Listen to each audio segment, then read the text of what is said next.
And we're live. Hello, good evening, everybody. It's a Curse of Strahd weekend. Yay! Okay, so I am DM Leonie, also known as Gloss and Gadgets, and you are watching Fumbles and Fame. Who are Fumbles and Fame? I hear you say. We are a Discord community who love everything D&D, although we are not approved, sponsored by, endorsed, all that other jazz. Yeah, affiliated. That's the last one. Thank you. By Wizards of the Coast LLC. These are my beautiful, beautiful players. And bear with me just a second, because I have my cat crying bloody murder at the door. So I'm just going to let him in. Come on, you dick. While the Dungeon Master is away, let me hijack the stream. Did you know that while you're watching that you are earning XP and that you can just hover your mouse over our stream and on the right corner bottom there is something you can click and then it opens up the Streamlabs and you can use redemptions to give us advantage and the Dungeon Master disadvantage. Sorry, he's back. I was hoping you're gonna crack like 10 dick jokes to get them out of our system before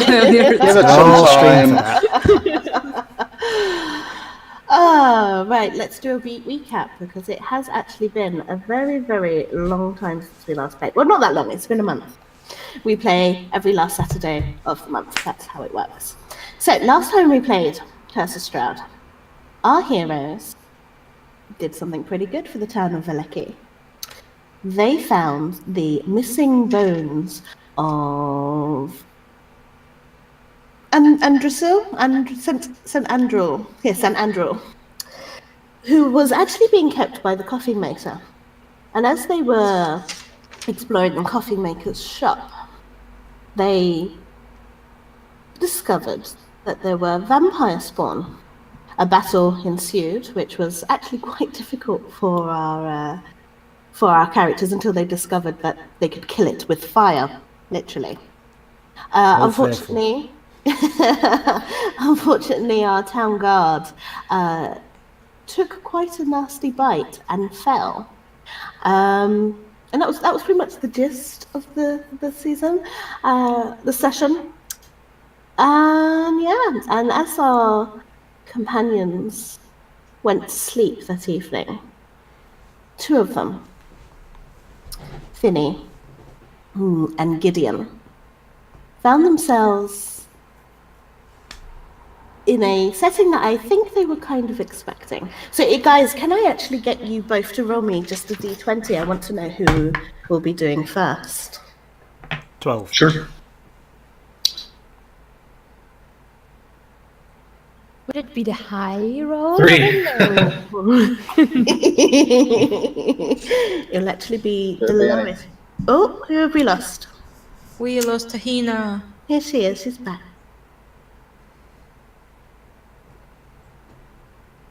Sorry, this somewhere.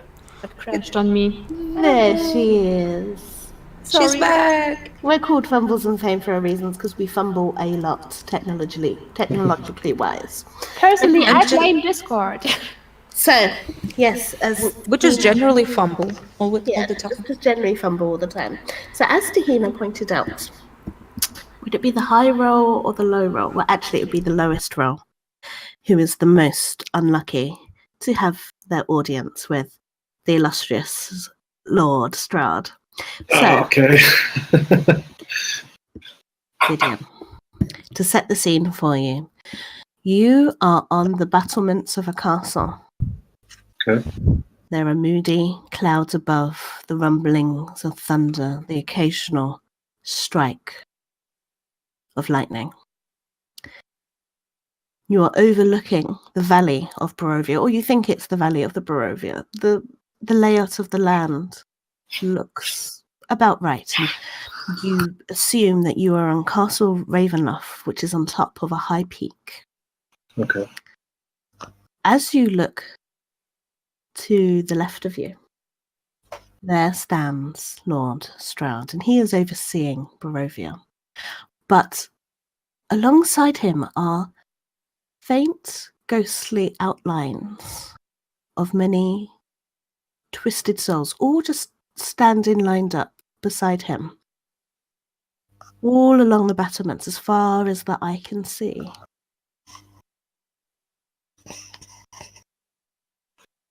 Okay. And he's just standing right there next to me, looking over the valley. Mm-hmm. Gideon has, as soon as he notices where he's at, as soon as he realizes all of this, he gets that lead sinking pit from his chest all the way down to his stomach, almost like it's dropping to his feet. And he can feel, even in what he assumes is a dream, sweat beginning to collect on his arms and cheeks, and he just slowly turns his head to look at Strahd, and he just clears his throat as if he doesn't want to disturb what is going on. But from the stories from the other adventures, he knows that Strahd typically reaches out when this happens. Good evening. I thought the list of ghosts that I carried was impressive, but you have a list just as impressive, he says. And he turns to you, but he just kind of like nods his head as he's kind of like looking to see who's beside you. And as soon as he does that, Gideon's head whips around, kind of like he wants to catch a glimpse himself, but he catches himself and he closes his eyes. I'm sweating as as Nate right now. Jeez. And his teeth, Strahd would surely hear them gritting together, grinding, as he turns back, and then just lowers his head. And he says, "Not if I can help it. It's in regards to the number of ghosts, however many, behind him." Well, we wouldn't want to add 4 more to that list, would we? Come. And he leads the way back down into the courtyard, down the stairs from the battlements. The ghosts following. And surely following Gideon as well. And as Strahd finishes saying that, his mouth opens, and he just has to close it and follow. He can't even articulate the feelings that he's feeling right now. As you climb down what seems like an impossibly long stone staircase, at the bottom you see a shadow. The shadow is breathing heavily. In fact, this breathing sounds somewhat familiar. It brings back memories of Argynvost Holt, of when you were being pursued. And as you get closer and your eyes adjust to the darkness, you see the twisted form that is the Mist Flayer. There in all its glory, close up, and you can see that this is a creature that is made from the fusion of multiple human bodies. And as you take this safe opportunity to have a look at how this creature is made, you can see that its legs are made from twisted and bent torsos that are pointed the wrong way. It has antennae made out of ribs and arms and fibula. Its teeth are made out of ribs itself, and there are human skulls with stretched over skin, and the skin looks raw and oozing And just to the side of it, near what you could somewhat assume are ears, is a kind of fused in finger or hand, to be more specific. And on this hand, a glimmer catches your eye. I dare say I hate to ask, but I want to further focus my attention on said ring and tried my best to recall where I know it from. And if you need me to do a perception check, I can do that. No, you can just peer in and have a look. This is your dream after all. And you Sure. know exactly what you're looking at. Would you like to describe it for us? Is it what I think it is? Is it a ring of a certain person from my past who was important? Gideon sees this ring on this finger, and anyone looking might think he is retching because of the grotesque creature, but no, it is this particular ring that he hasn't seen in 50, maybe 55 years. And it is a symbol of everything that started his adventure, and not just this part of this adventure, but everything. Every spirit that walks in his wake, this ring represents that. And he just barely audibly whispers, Gullivan. And then he just can't help. He turns away. He can't even look at this creature anymore. And there's a flash of anger in his eyes as they rest on Strahd again. Strahd hears your thing and he turns around and he goes, Something the matter? And he hasn't felt this kind of anger before. He's shaking, like his hands are just down at his side, clenched. His face, which really usually almost always has a smile on it, is just set. And despite the fear and the weak knees and the adrenaline pumping through his veins, he tries to cast Magic Missile. He knows it's a dream, and I imagine it doesn't work here. He probably has no power here, but it's all he can grab onto in this moment to try to strike, because he knows Strahd is being a dick. Like, I don't have a better way to say it. He doesn't know if this is real. He thinks it's probably a mind game. How Strahd knew about this, how he stripped this memory from his mind in this place, he's not sure, but he's mad. And when it doesn't work,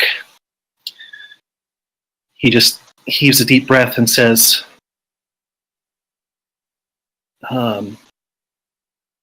you bring me here to torture me?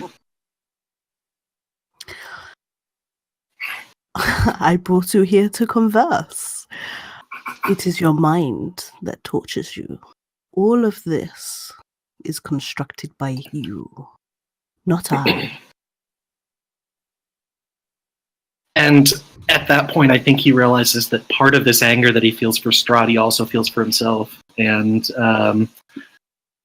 he, I think for once, is at a loss for words at hearing that. And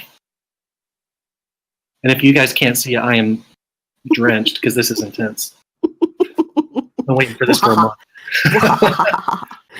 I love it. Physical reactions. Every DM's dream. I'll tweet that later. Anyway.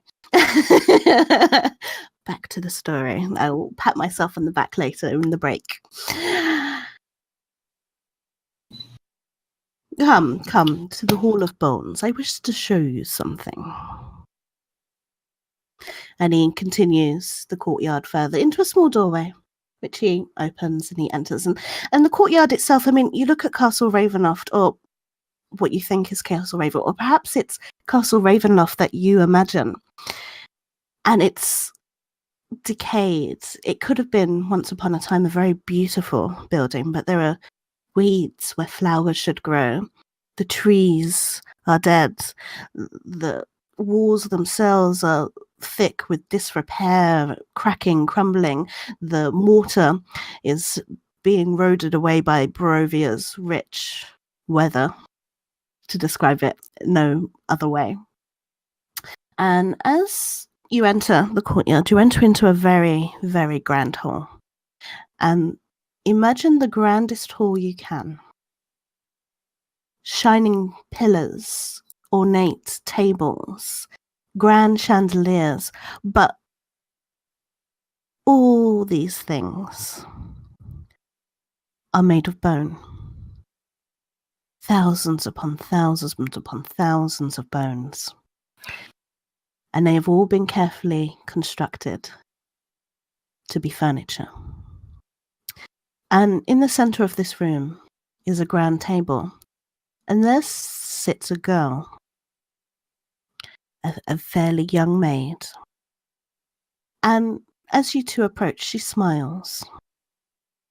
And her face is so familiar.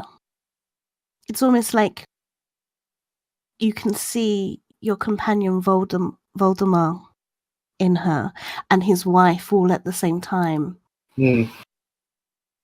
And no sooner than she smiles at you, Strahd waves his hand and she disappears.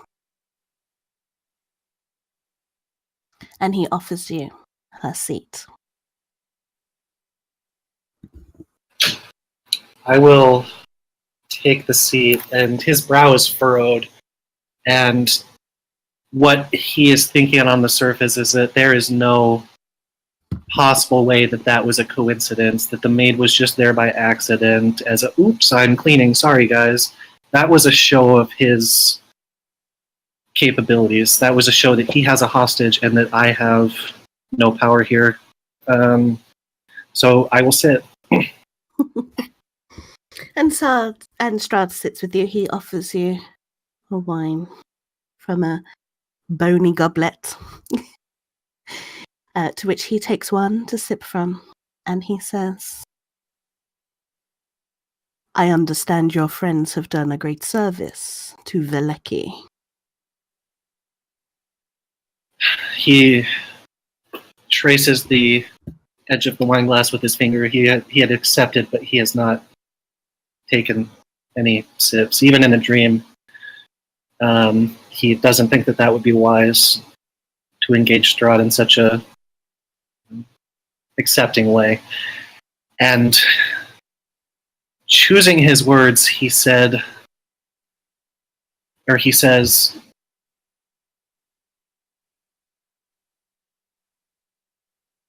we have aided your many servants in the town. Your people have been helped. Perhaps if we help your people, we can also help you. And he clears his throat.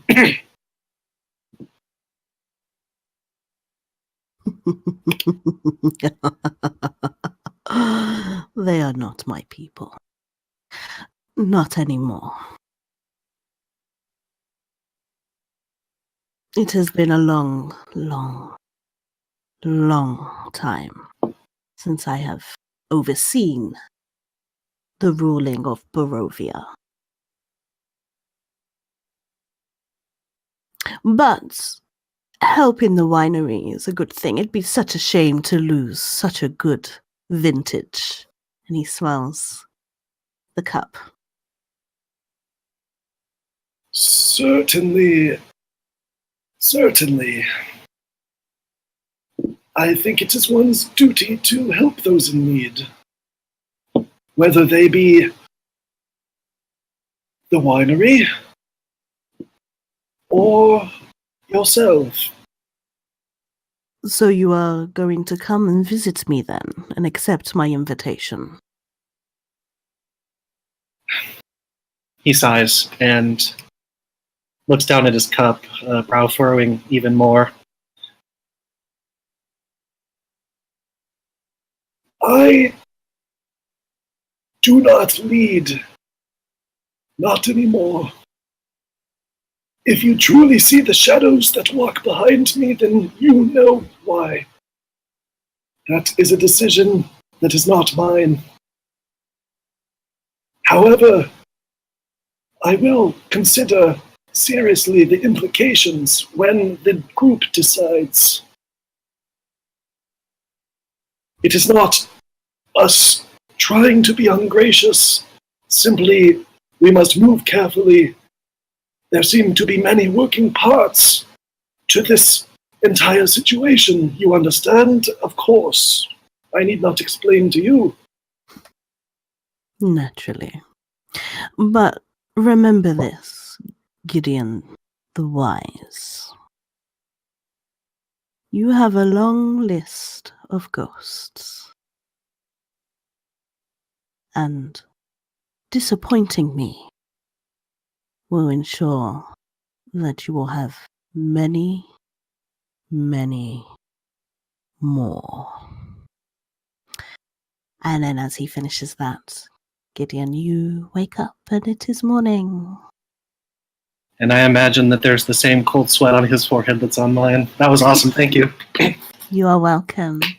That was brilliant Right, from both of you, I okay. must say. I'm going to take this opportunity to everyone raise your glasses and we cheers the Killer George. Thanks, Killer George. So, as you are, Cheers! so if you're wondering, Здоровье. salute. If you're wondering why the hell are you cheersing, is as you are watching, you are gaining XP, which is free. All you have to do is watch. You don't have to spend any money or buy any bits. And then there is a redemption button. If you're on a desktop, that is on the screen, and if you're on a mobile device, then it's in the chat box. It's a little like jigsaw puzzle. You click that, go to redemptions, and there is a whole list of fun things that you can spend your XP on. Sometimes they are good and you help the party. Sometimes they are good and they help me. And I promise I'll get much creepier if you help me. Can I add that when Gideon wakes up and rushes to the wash basin to get the sweat off, he's very much wondering whether or not that memory in the dream from the ring was from his imagination or from his subconscious, whether he saw it on the hand when it attacked in the past. And I don't think he'd be able to recall that, but in the future... You can try and do me a history check. I'm going to admit it's going to be a very hard one. Okay, I will try. DC is not- 35. No, it's not that hard. It's not an impossible, it is hard. So I'm using Fight Club, which is an awesome app, and I'm just going to roll it here where you can all see it. I got a 7. That's with a +3. So it's 4 + 3. If you're wondering, we are not sponsored by Fight Club. No, we're not. I just love it. Sorry. Although if Fight Club are watching, I would love to talk to you because I absolutely adore your app. It is the first thing I used when I started playing, and now I'm spreading the word since you have since got an Android thing. Fight Okay, Club. that- We Okay. crave some sponsorship. Okay. Email me. Shameless Fight Club, plug email out of the me. way. We're not sponsored. I Yes. was not even trying to advertise. Hey, Microsoft, I'd really like to talk to you. So, if you want to send us some money this way, we'll pick up the next Windows. That's Bill and why Melinda, if you guys are watching. we need to talk about your new cosmetic launch that Leonie and I absolutely adore. We're just gonna... Yeah, makeup. Yeah, we'll do you D&D makeup tutorials. Mac, give me a call. Thanks, guys. I needed that after that intense. Yeah, on to the humor next to lighten it one. up. Yes, the next one. So, Finny, if you remember, I will set the scene for you. You are in a opulent study. There are books, thousands upon thousands of books, floor to ceiling, rich mahogany, low-end coffee tables. Shh.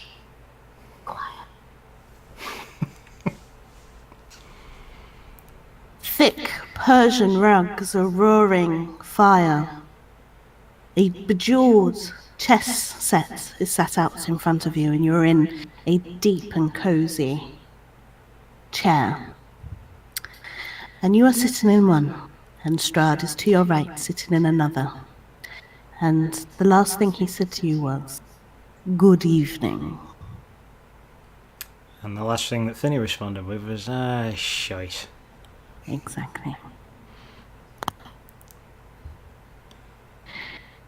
You get amused from Strahd, who then pushes forward across the coffee table a golden goblet of wine. He picks one up himself. I really need to deal with this cat. He's hungry. Jason, get on it. Yeah, Jason, can you deal with Dizzy?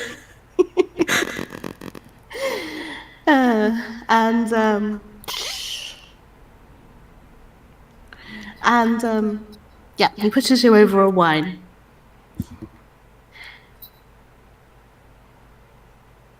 And what does he do? I don't know. Yeah, he just pushes you over some wine. There we go. Prick. Well, never let it be said that Finney Maguire passed up a drink. And as he says that,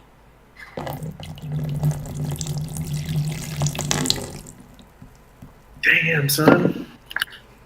Did you just pour that on your Yes. floor? no, On your actual I've got a container, Okay. but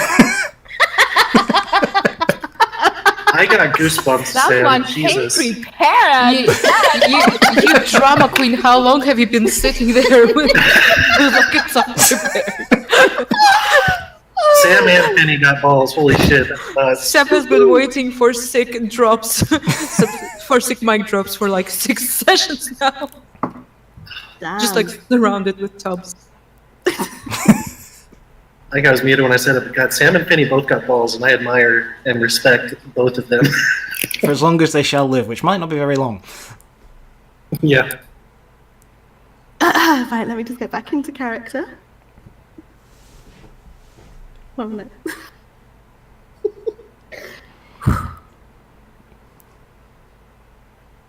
Strahd drinks from his cup. Smiles. And he says, "Too bad. So sad. But since you are not in the mood for pleasantries, we'll cut to the chase. You do not belong here, Finney Maguire." You know, they told me you were intelligent, but so far all you've managed to do is state the obvious. Ah, yes. The failings of my immortal half. But I had come with a proposition. I might be able to send you home, seeing how my land is grinding away at your spirit. And the last thing I would like to see, Finney, is that your loss of spirit. And precisely how is it that you intend to send me back to where I belong? These past centuries, I've devoted myself to magical study, while trying to find a way to break the loop, so to speak. Lift the curse of myself, lift the curse of this land. And since I have sent the invitation on to your friends, I have picked up my research with new fervor, with new purpose. And I may have stumbled upon something. Although it is incomplete, I may indeed be able to send one of you home. But, well, When you come and visit, all will be explained. I can't help but wonder, why all this newfound fervour all of a sudden? You sound like a scared man. Scared? No. Your party intrigues me. You are not like the others that have fallen before you. And yet you'd be so eager to be rid of us. Even if it's just the one. No, not all of you. I would very much like to meet your friend. You call her Ella? Is it? You know damn well her name. So feisty, this one. I guess my assumption was wrong. I guess your spirit is not yet broken. And he stands from his chair. As he stands, Finney leaps up out of his own chair, and although he's, I presume, unarmed at this point, his hands do come up, protectively around himself. So, Strahd, how tall are you, Finney? 3'2", if memory serves me correctly. I can double check. My money's on the vampire. 3'2". Yeah, okay. So Strahd is actually 6'4". So you're like a speck to this tiny vampire. Just to paint a picture in everyone's mind. And he sees your hands go up and he says, "Good." And you blink, Finney, and before you know it, his hands are upon you. And he has hoisted you off the ground. And he has one of your wrists in his grasp. You going to struggle, fight back? Absolutely, yeah. Finney will... Again, I presume he's got no weapon to him, so he'll be grappling with the end of his wrist, trying to break this hold over him. And scowling at Strahd. I need you to make me a contested strength check. Yeah, I'm not even going to bother mentioning what that was. Okay. No, I won't bother mentioning what I had either, because it would have flattened you. So Strahd takes firmer grip of your wrist, and you have not felt strength like this. You possibly feel like perhaps he may crush you. And he is looking you dead in the eye. And there is almost pleasure there. He is enjoying every moment of this. And he puts his wrist to your hand. He puts his wrist to his mouth, be more correct. And the last thing you remember, Finney, is when we next meet, I hope you will be more amicable. And then with that, Finney will take the last opportunity to spit at this guy. Excellent. And he will take it, but he bites you. And the world goes dark as blood begins to drain. And you wake up. But Finney, while you feel fine and your heart may be racing, you look at your wrist. There are 2 puncture wounds. And Finney looks down, gazes at this, and his head sinks back on the pillow as he gets a very good impression of what this entails. Son of a bitch.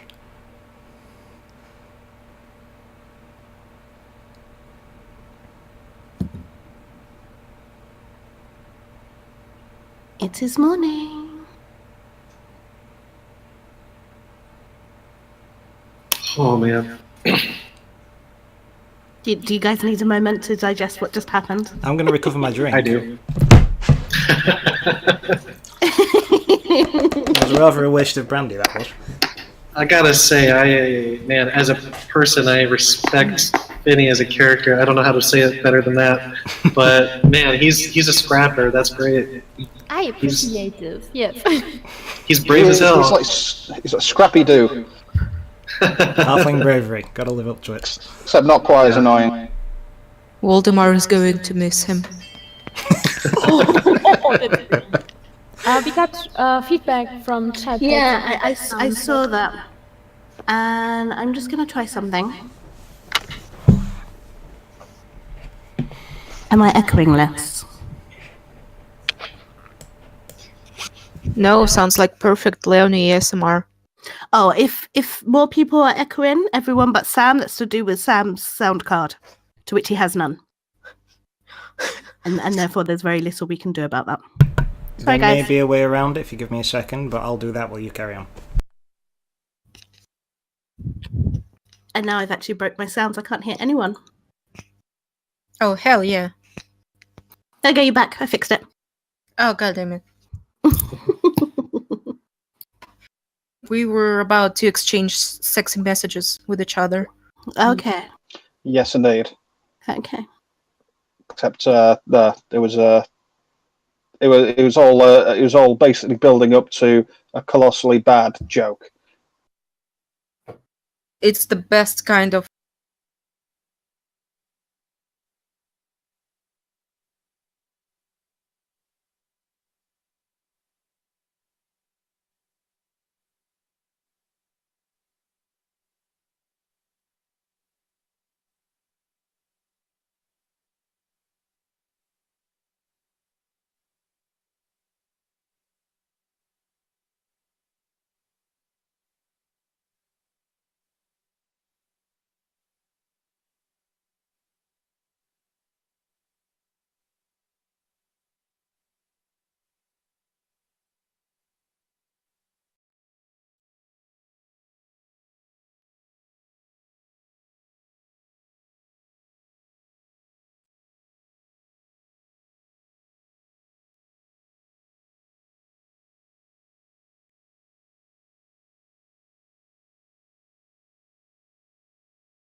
Not as easy as that.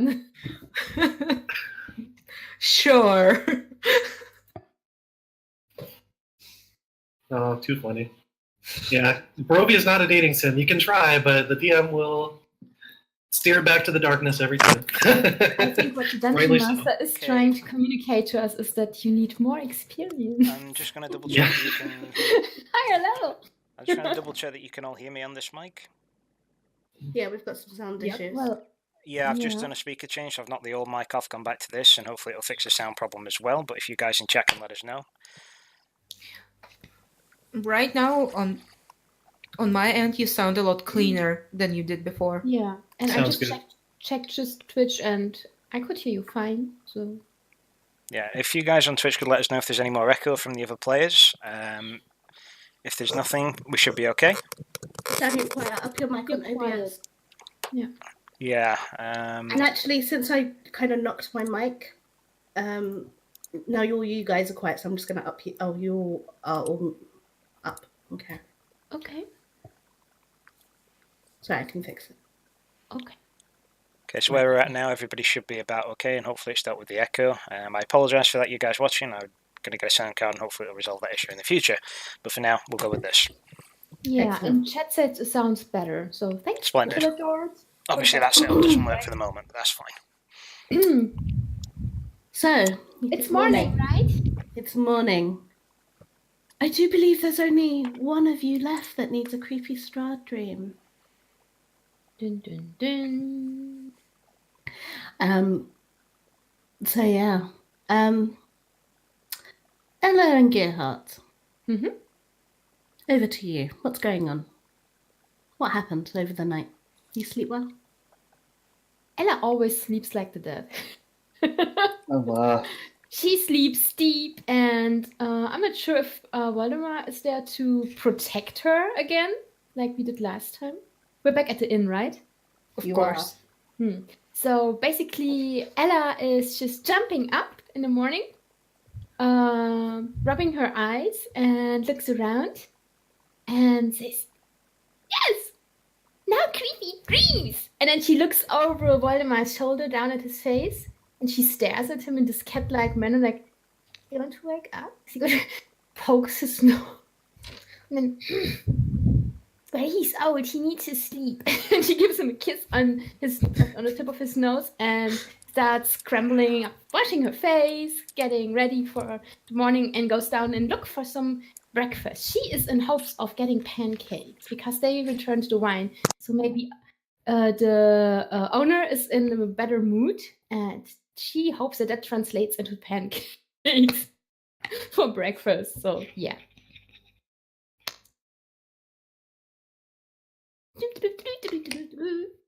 Okay. How'd she get I'm just going to pause you there. Mhm. Gerhardt. Gerhardt's still asleep, Yeah. wrapped, swaddled swathed in bandages around his neck, and he's been there. He's been out cold for a while. Okay. I'll leave you in your comatose state. Voldemar. I hate my entire existence right now.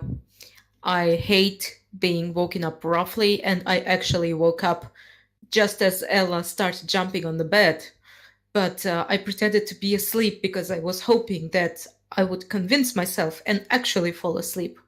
But after 20 minutes of loud water splashing around, I wake up, rub my eyes, and just say a quick prayer to God that sometimes when Ella leaves the room, there is quiet.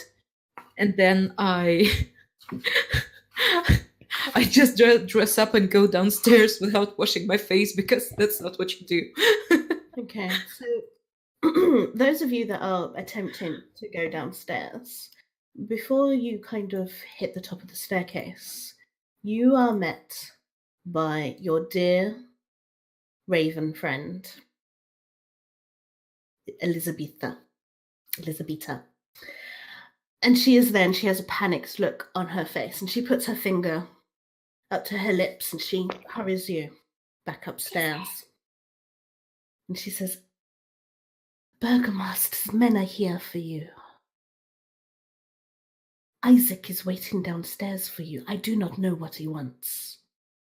Only that he wants you to come with him postwith to go see the Burgomaster. Well, maybe time to wake Gerhard because he's the one who knows the guy, actually, right? And get us all arrested? Maybe I can buy some time for us to regroup. Or maybe we can learn why they are here.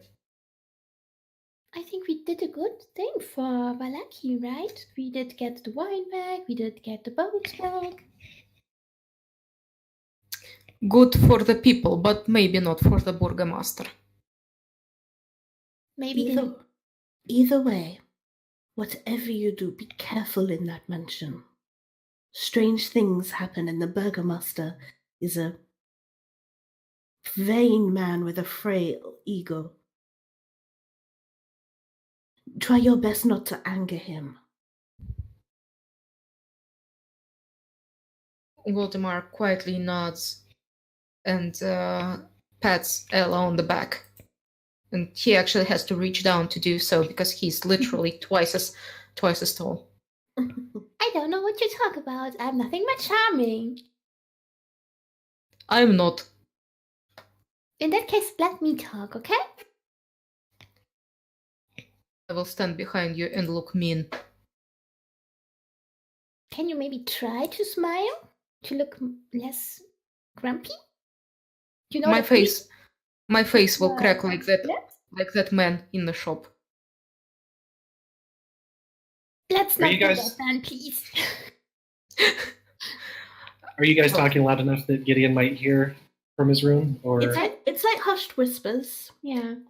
So you would hear like commotion and bodies outside, but it'd be hushed whispering, and you know your companions not to really do anything quietly. So it would raise your suspicions. I would like to. You wake up Gideon, and I'm going to wake up Gerhard, okay? Okay.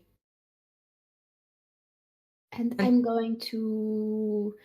And I'm going to say hello to Finny. They did share a room, right? Not someone shared a room, or was it only us two? Waldemar and Ella? Heroes? recall, Who actually. slept with who? Who I slept can't with remember. who? Now the interesting questions. Yeah, I genuinely don't remember the sleeping arrangements. All right. I thought I me thought and the Finny went our first separate floor. ways, but We might have been. He wouldn't have had any issue with it, so we can always assume so if you want. okay, that's fair. If they bunked just to have safety in numbers, I'd be down. So Quidian and Finny are together, sharing a room. Okay, cool. Okay, and then you wake them, and I'm going to wake Gerhard, because I know that you don't like him so much. So I'm basically with my little tiny huffing feet down the hall, If and go ahead, love. Now go ahead and finish. Sorry. and without much ceremony, I just open the door, and if he's still on the bed and out cold, I will jump on the mattress and I shake your shoulder and say, "You need to wake up and you need to be quiet." Okay, DM. Seeing as we've now sorted out sleeping arrangements, would it be fair to say that Finny and Gwydion might have shared a bit of a moment, shall we say, after the night experiences, Okay. before anybody interrupts them? So we will pause there, rewind a little bit, and yes, Finny and Gideon, please take it over. You went first with the dream sequence, mate. So do you want to be the first to wake, or? Yeah. You actually would have both woken up simultaneously. Okay. Oh wow. Okay. So as Gideon shoots Bolt right up in bed with sweat dripping, he immediately heads to the wash basin, and he's a little sick. It sounds like, and he just looks so disheveled. And then if he looked at you, like, what would he see? You'd see Finny, who sleeps quite untidily and on his stomach and dribbles a bit when he sleeps. He's woken.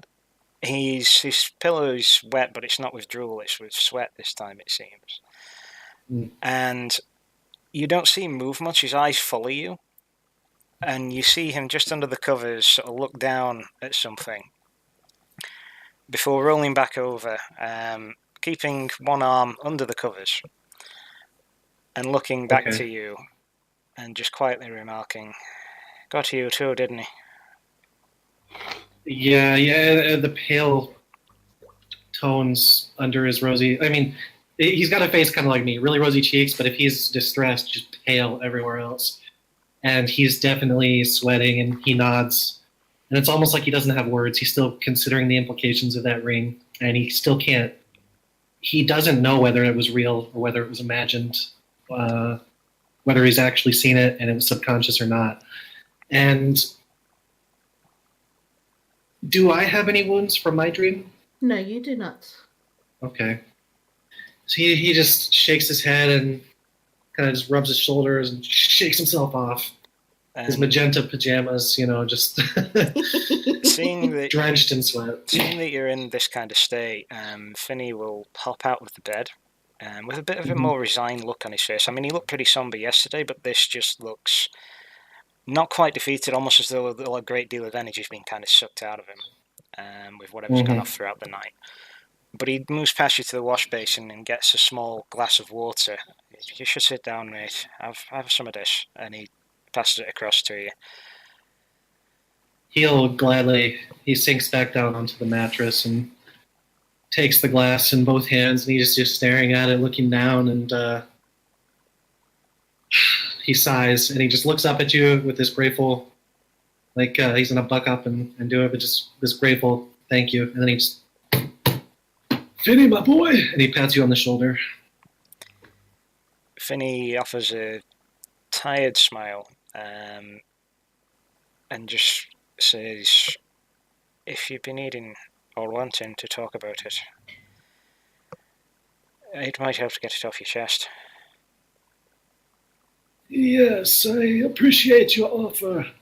Should we survive long enough, I may take you up, but for now I have to mull some of this over, as you know. Aye, lad. But at the word survive, you do see a flash of something in Finney's eyes. It's very hard to pin down. But he pats you on the knee, 'cause it's about the closest thing to his height, and moves up to the wash basin and begins splashing water on his face. And you notice him staring at himself in the mirror for a fair length of time, and just takes a deep exhale before he steps away from it and begins to start getting dressed. I'm gonna. Is he taking care to hide the wound? It'll be difficult to see initially because it'll be under a long nightshirt, I would imagine.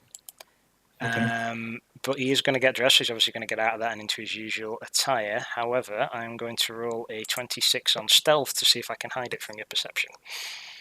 Just to let you know that the Killer Jord has given one advantage to the party. Hey, thank you. I don't think in this state Gideon would be very observant, so I will pass that on to the next person if that's okay. He's just so tired in a state that I almost wonder if he wouldn't have disadvantage on the check. Finney, as just part of his getting dressed, just for the DM's reference, will have gotten a striped handkerchief, gaudishly coloured as much as everything else he owns, and have tied this around his wrist and then rolled his jacket sleeves down just so that the cuffs are kind of at his wrists. Mm-hmm. Yeah, I got a 10 on perception, so I think Gideon will turn away to give you the privacy for getting changed. He's not a creeper, you know. And then, but as his back is to you, and he is getting dressed himself, he'll say, I very much appreciate it, and just know that the same goes for you, my boy.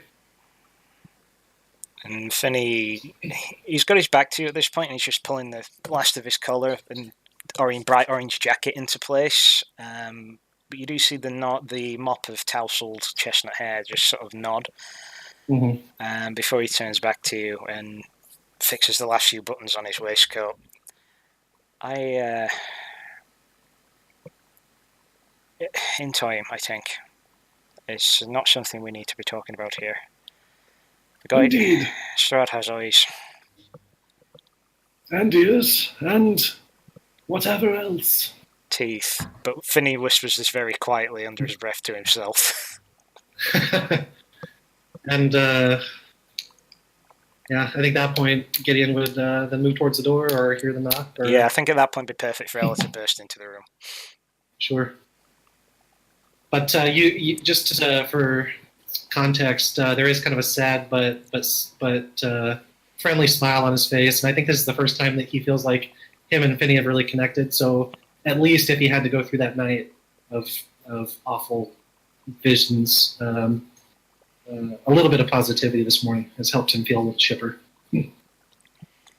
And as Ella bursts into the room, Finney will turn towards the door. No. Okay. Ella's going to get Gerhardt.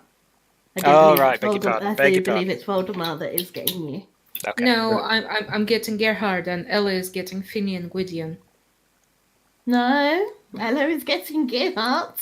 Oh, okay. Then You are getting yeah. then you just hear. Gerhard is mine. Okay, jeez, girl.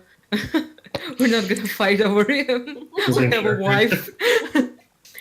So instead of what you expected, like a delicate knock and maybe just like cheery bursting into your room, you just hear a single boot to the door before the door gives, and Waldemar sort of stands there, unsure why he booted the door so hard. And Finney turns to the door, and the tiredness in his expression, the bags under his eyes, almost seem to grow darker as he sets eyes upon you. And he remembers very well the events of the previous day and the kind of things he's heard, because he wasn't there for some of the extended scenes, shall we say. And he doesn't say a word. Today is depression day for Finney. I look up and down the entirety of Finney and say, "You do not look so good." Bad night. Well, it's about to be a bad day. The Burgmeister's people are here, and they are looking for us. Gideon cocks an ear, cocks his head towards you with an eyebrow raised. And Finney just shoots Gwydion a look, and then again back to Voldemort. So, we fighting? We flighting? Or are we going quietly? We are making up a plan. Ella has gone to get Gerhard. They are probably not here to arrest or kill us, because otherwise they would have done it while we slept. Well, that's very comforting. He says in a not so convincing way. It is! It really is, trust me. Voldemort smiles. He genuinely thinks that's a good thing. So, and Gideon was completely being facetious, and it's just... Oh. And Finney takes up his short sword and slips it into the belt and gathers up his longbow in his quiver. Oh, we lost Gideon. He did. Oh, wait. Oh no! He was too facetious. Finney freezes mid-frame. Facetiousness. Facetiousness broke Discord. Discord is not about that life. Actually, because we're only having a short 3-hour session this time, now would actually be quite fitting to have a quick bio break. So we'll be back, guys. Don't go anywhere. Okay. Enjoy the music. See you very soon. See you, everyone.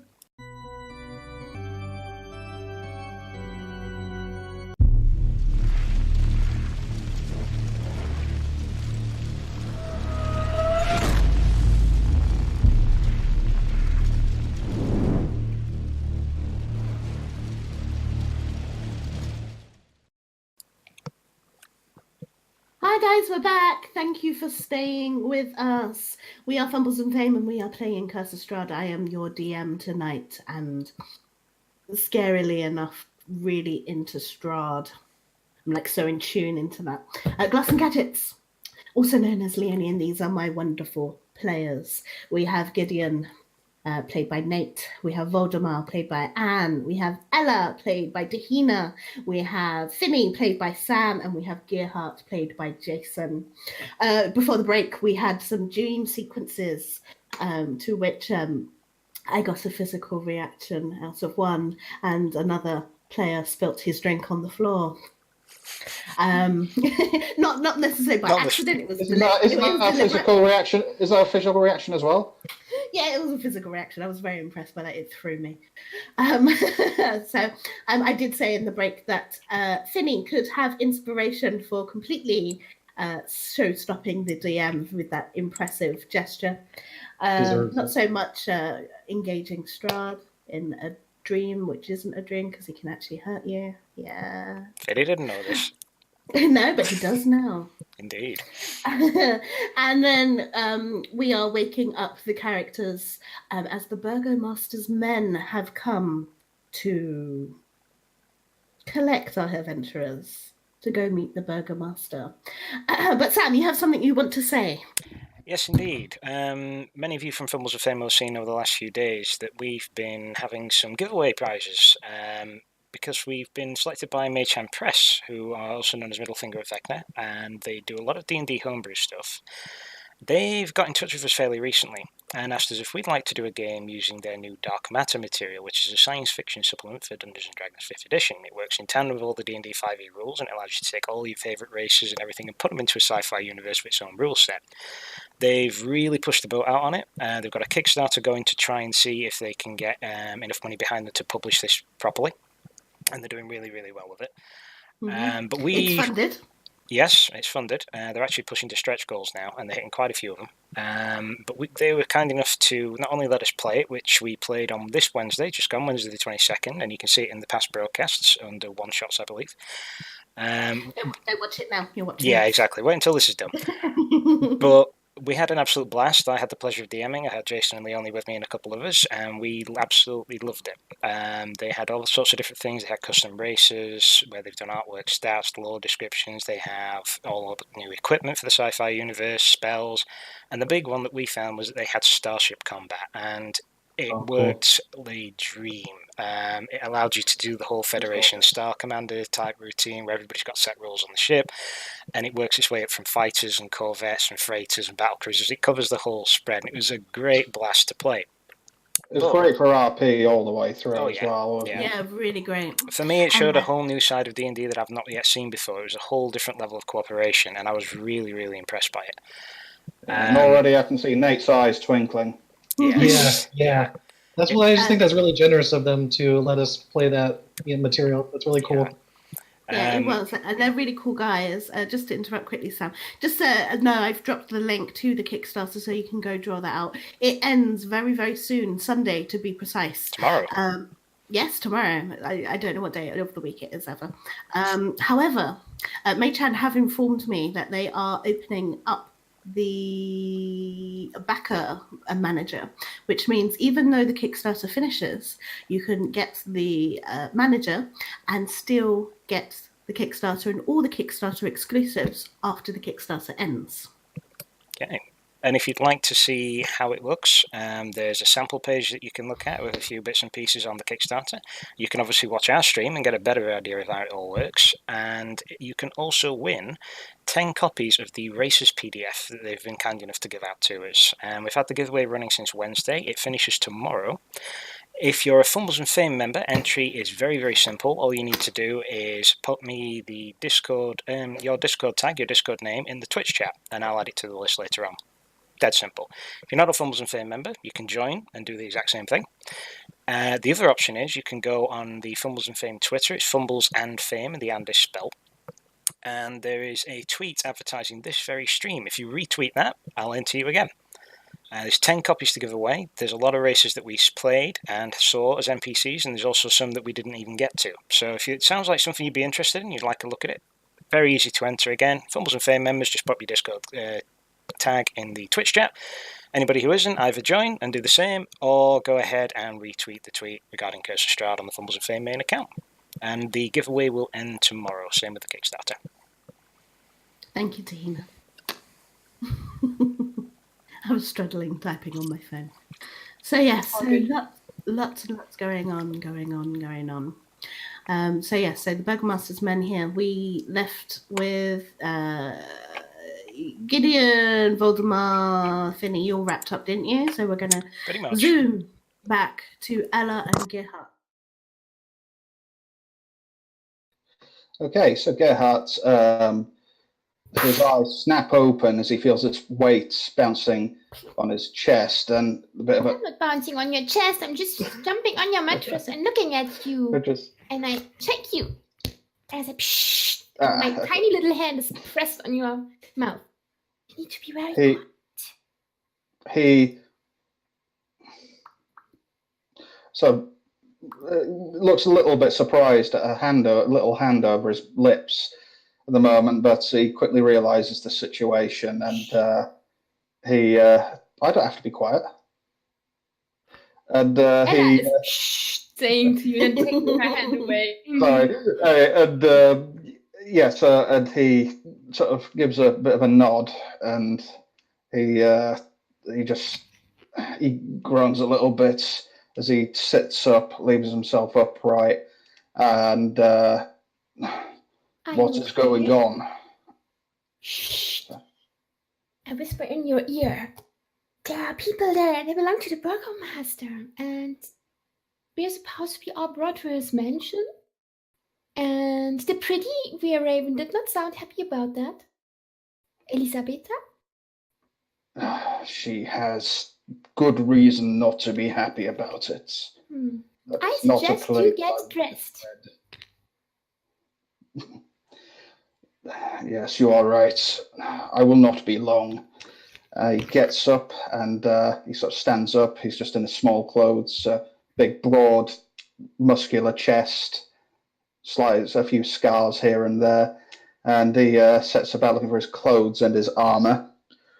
And he looks a little bit. He actually looks at Ella for a moment, and I jump down from your bed, come over and hand you the vambrace and the pieces that belong together in the right, because she's wearing a sort of armor as well, so she helps you strap in.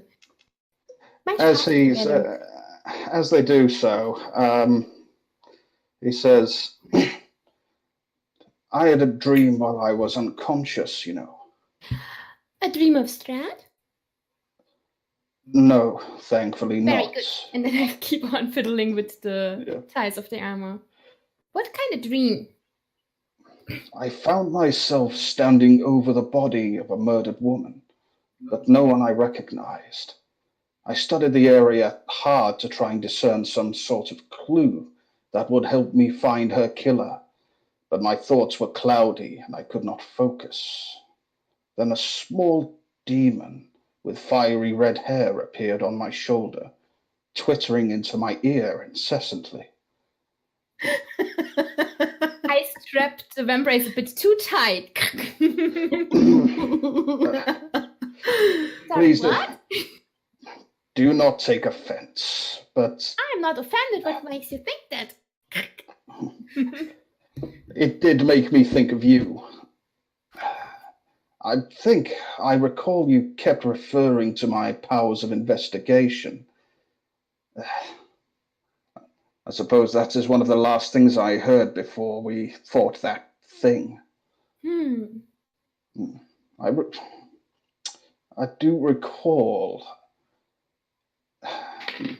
I suppose I must explain something. Yes, and try maybe your left foot with the left boot. Works much better that way. And then explain how you are a very good investigator, please. And I hand you over the right boot. On the contrary, I'm an investigator in name only. You understand, in Vallaki, an investigator is someone who is simply unsatisfied with merely burying another murder victim, doing nothing to combat the evil he encounters. As you might have realized by now, I'm a man of action, and that was always enough for others to label me an investigator.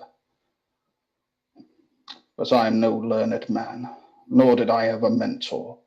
My skills must surely be laughable to one of such cunning and wit as yourself.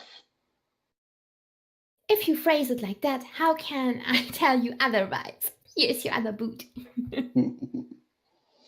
So you say you are not really an investigator, just something that's a label that someone put on you.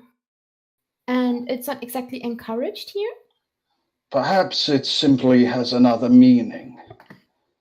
Here, an investigator, as I say, is someone who does not stand by and merely react, but attempt to prevent something before it happens.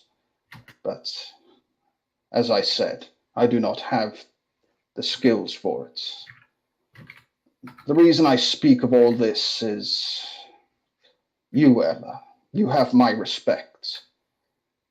And I will try and watch and learn from you to improve my own methods, if you will allow it. Of course. You are very welcome. I think I'm also not quite the investigator that you might think me, but I have been working for our temple. I have been researching and recovering things. Can't be that different with people, right? It is the small things, the nuances. But Indeed. that said, if The you... the devil is in the details, right? That's what they say. As I said, I'm a man of action. I tend to steam forth, perhaps without noticing all of those little details. In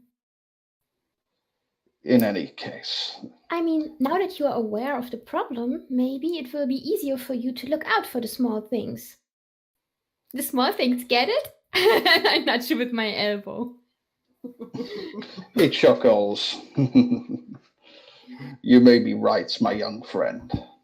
And I think by now he would have been suited and booted, and they're ready to leave the room. How old are you anyway?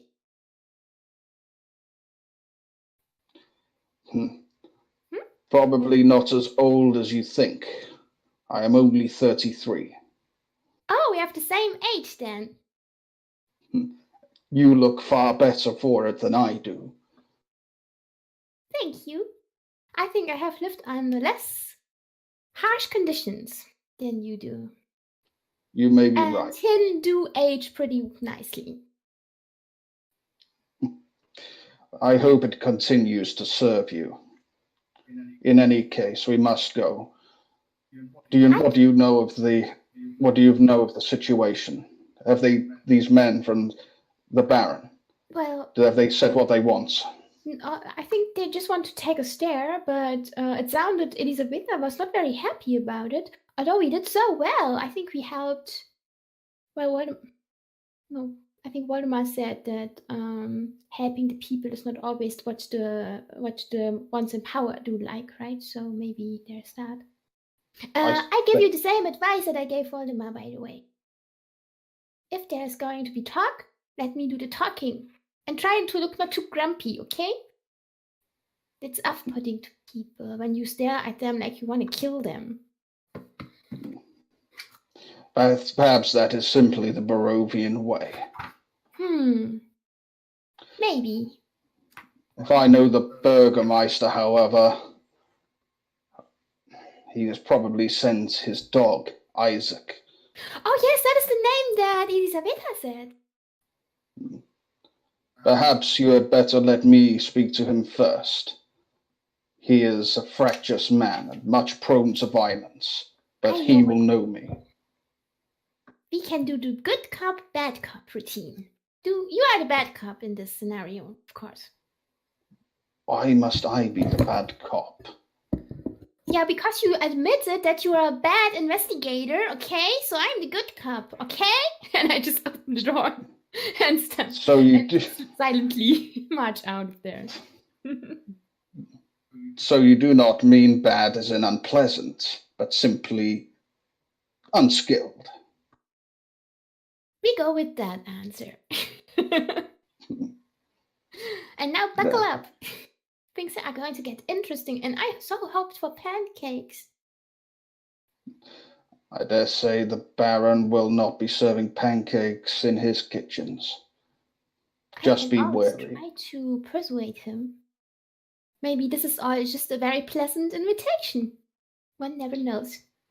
Do you remember what I told you about him? That I'm supposed to be uninsulting, right? Yes. Do not question him. Do not provoke him. When have I ever provoked anyone? I've only known you a short time. I cannot say. See? Perfectly amicable. Let's see if the others are awake and up. Very well. I appreciate the warning, though. Is this Burgomaster something special? Is he like a werewolf, a were-raven, a vampire, some form of monstrous creature or something? I have my suspicions, but so far nothing like that is common knowledge. At this moment, I would not discount anything. I see. Well, I pat my short sword and my daggers. I'm ready for anything. Mostly anything. I'm mostly ready for pancakes, but yeah, you know what I mean. From what I have seen of you, Ella, you most certainly are ready for anything. Comes from being a small person in a dangerous world. He actually pats her on the shoulder. Well, sorry, probably be on her head, as affectionately as they make their way to the other room. Okay, guys. Right, I'm going to show you a map. Because I've now made it tablet size! Yay! So trying to hold up the book. Okay. Right, so you guys actually sleep. So this is the upper floor. You guys sleep here. And I've actually made some changes to this. There's actually a little alleyway that looks down and it connects here. And there's like stairways that can go outside, but you can go from your rooms, which are here, out, and then also down into the bar. Or you can leave. So what are you going to do? Should we just leave? Well, we're all together now, yeah? Yeah. You're all together I now. would say so, right? I do not know if it would be wise to deny this particular person our audience in this case. I think it'd mean that we'd not be too welcome if we were to come back here, and there's precious few places where we can feel even remotely safe.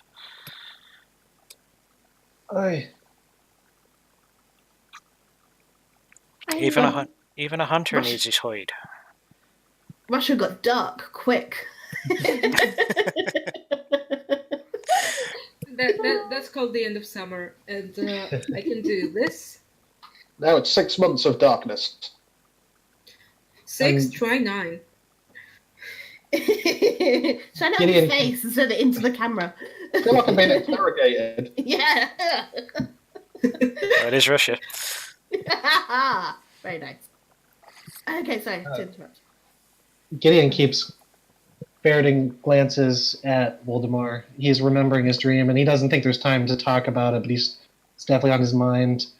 And he says, well, we have faced worse situations than this.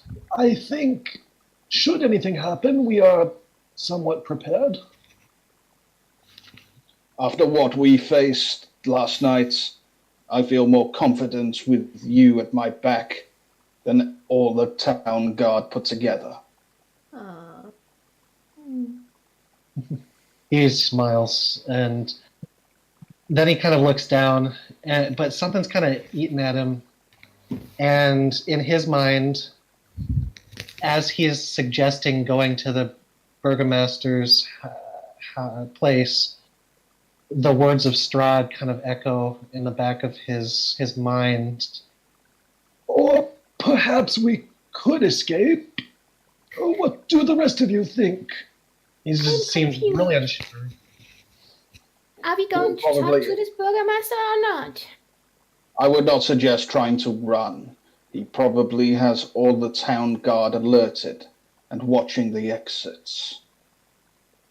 It shall not be a big deal to talk to the burgomaster. Keep saying how great he is and how much he does for Valaki, and we will be all right. Okay. Ella has volunteered to be the cheerful ambassador to our little group. That I did. Should you need my expertise in magic or knowledge, I would be happy to assist if you find a use. So let's all go together then, right? And I mean, we did defeat some really, really blighted druids, so how hard can one burgomaster be, right? Right? Gerard gives a grim nod, and he's going to set forth start towards the stairs. Okay, so you guys go downstairs. Oh, yes. And in the bar, the bar, usually there's a couple of patrons in there. Usually they've laid out, since you've did them that one favor, they've been putting on a spread fee, but it's completely deserted today. It's a ghost town. And in the center, like tavern part, you see 5 guards wearing Valaki uniforms. Gerhardt, you recognize them as your former companions, or colleagues, should I say. And then standing them is one man who is resting a twisted, gigantic. So if you imagine a normal-sized man, his hand is 4 times the size of a normal hand. Its fingers are long. The nails on it are long. It's too long for an arm. It is a devilish and evil-looking thing. And he is... No, you guys have been... Obviously, Barovians, this is nothing new to you, but Farunians, you have spent some time in Valaki now. And there are 2 types of people. Mm-hmm. There are people like Gerhardt and Voldemort. While they are grim, there is like an essence of color and life to them. And you see this with the Martikoffs. You see this with Elizabeta. You've seen this with the Vistani. However, some people you've met, such as the coffin maker, and now some of these guards, and now Ismark, when you can assume the man with the demon hand is Ismark. They just... Isaac, Ismark.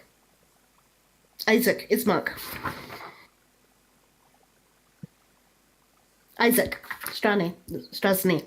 Okay, sorry, making up names. I like doing that.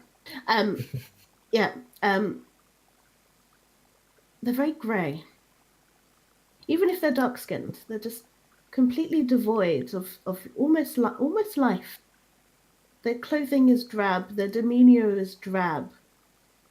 Everything about them is drab, and those are the ones you said have the soulless eyes, right? This blank stare. Okay.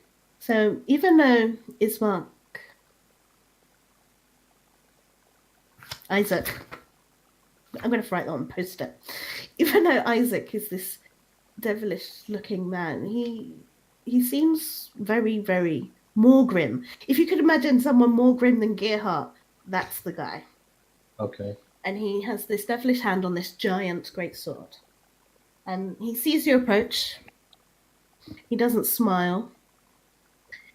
And he says, "Ah, the heroes of Valaki. Just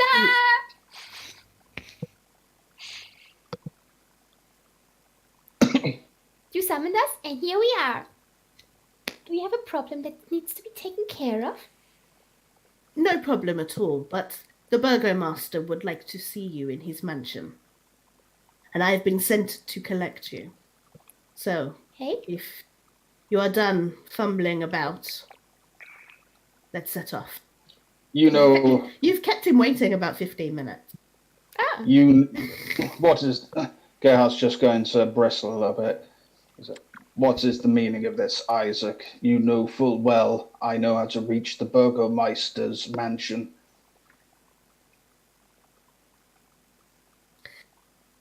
Gerhardt, I don't question orders like you do.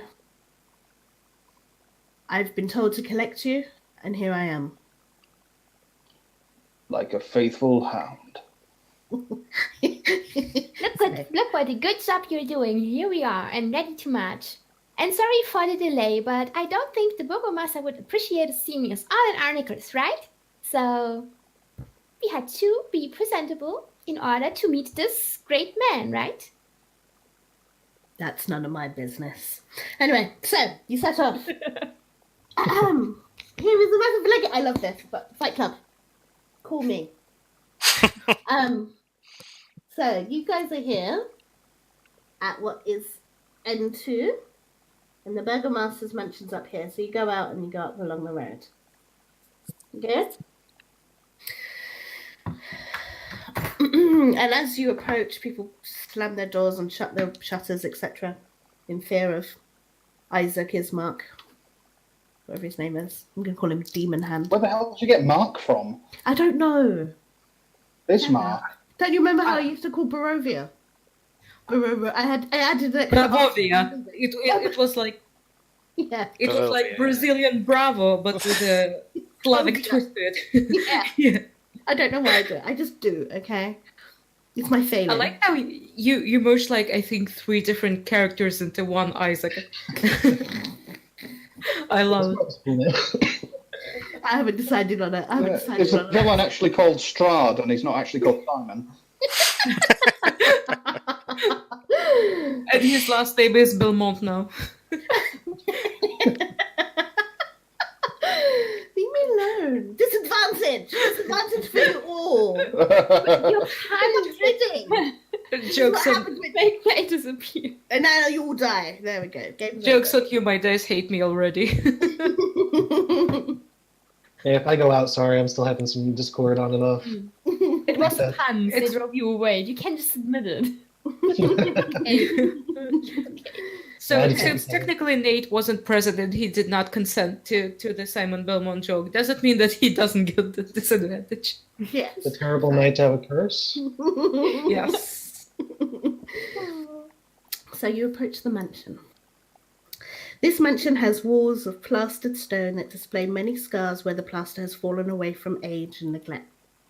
Do not start prestidigitating the walls, Gideon. No. Too much on his mind to even consider that right now.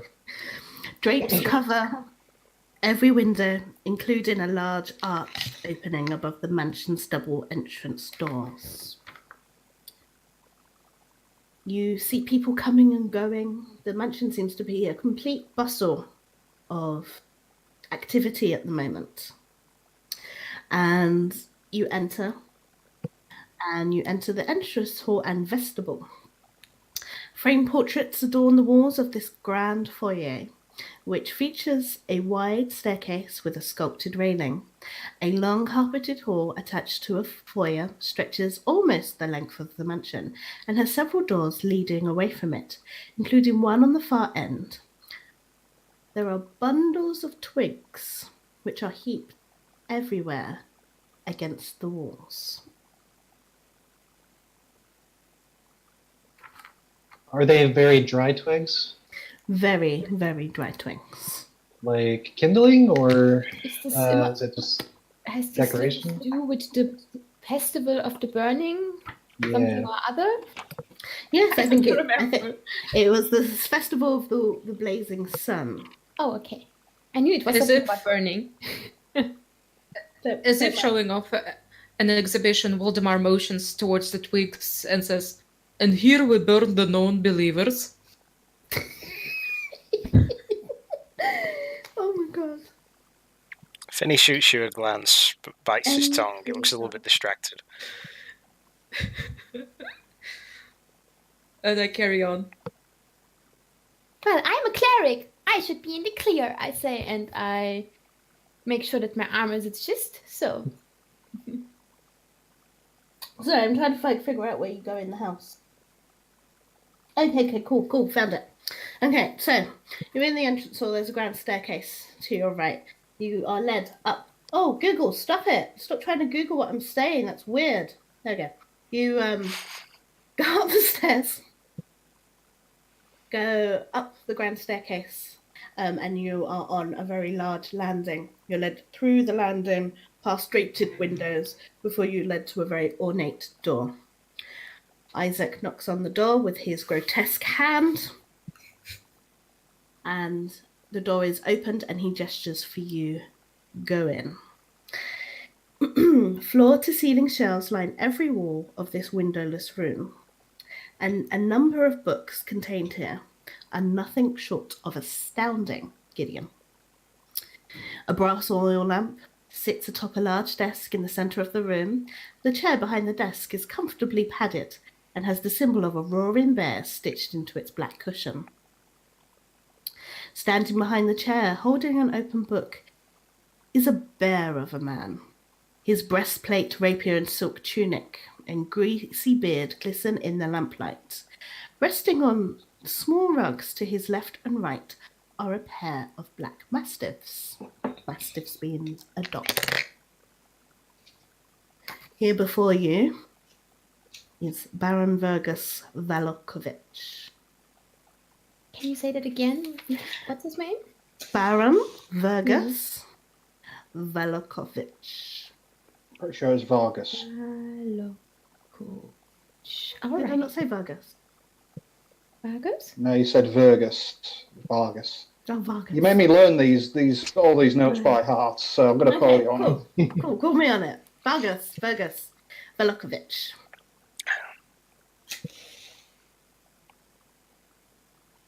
Gideon has an appreciative intake of air when he sees the books and kind of nods approvingly.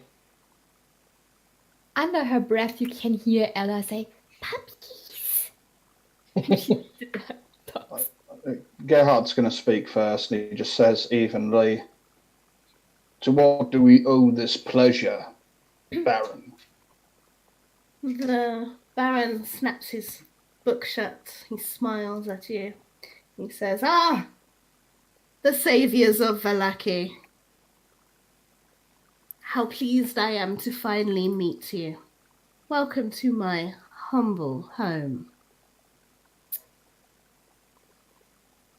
I would like, but Ella takes a step forward and she does the sweeping bow where she greets the Baron and says, Baron Valakovich, what a pleasant surprise. Thank you so much for inviting us into your splendid home.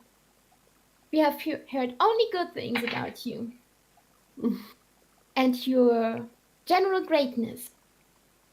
And kindness and all the energy you put into keeping this city running. You flatter me. The job to keep Vallaki healthy and happy is a hard one, especially with that devil ruling over us. But the festivals, as you see, help protect Vallaki, and now we have you. What other blessings will the Morning Lord send us? So you are... Sorry, go on. No, Ella, speak. Go for it. Well, the Morning Lords are fit for us to be here just in time to save your wine deliveries. And with the festival only being a day away, it would have been a terrible thing had that failed. You see, it is of the most importance that we keep Vallaki well, that Vallaki's people know that all will be well. All will be well, he says the second time, and he really stresses that. So, fixing the deliveries of the wine. Obviously, we have the festival tomorrow. You have restored the bones. I didn't even know they were missing. And I have dealt swiftly with that coffin maker for his illusions with Strahd. Kitty! Sorry. Two of them even. And rightly so, Baron. And rightly so. And as you said, all will be well. Because everyone here is working for exactly that goal, right? Yes, exactly. I'm so glad that you understand this. I hoped, I prayed that you would. But I asked you here for two reasons. The first being that I would like to invite every single one of you to be guests of honor tomorrow at the festival. The people seeing the heroes of Vallaki supporting the festival will help lift their mood, and if their mood is lifted, then we can keep Strahd and his minions away. I hope that as you travel the town, you will let them know that all will be well, and spread it to every corner of the town. And then the second one is a bit of a personal matter. If you would please close the door. I step way closer and go on my tiptoes, holding myself up on his desk and say, yes? Gideon will close the door while they're speaking. My son, the baronet. Yes? He's locked himself away in the attic and refuses to come out.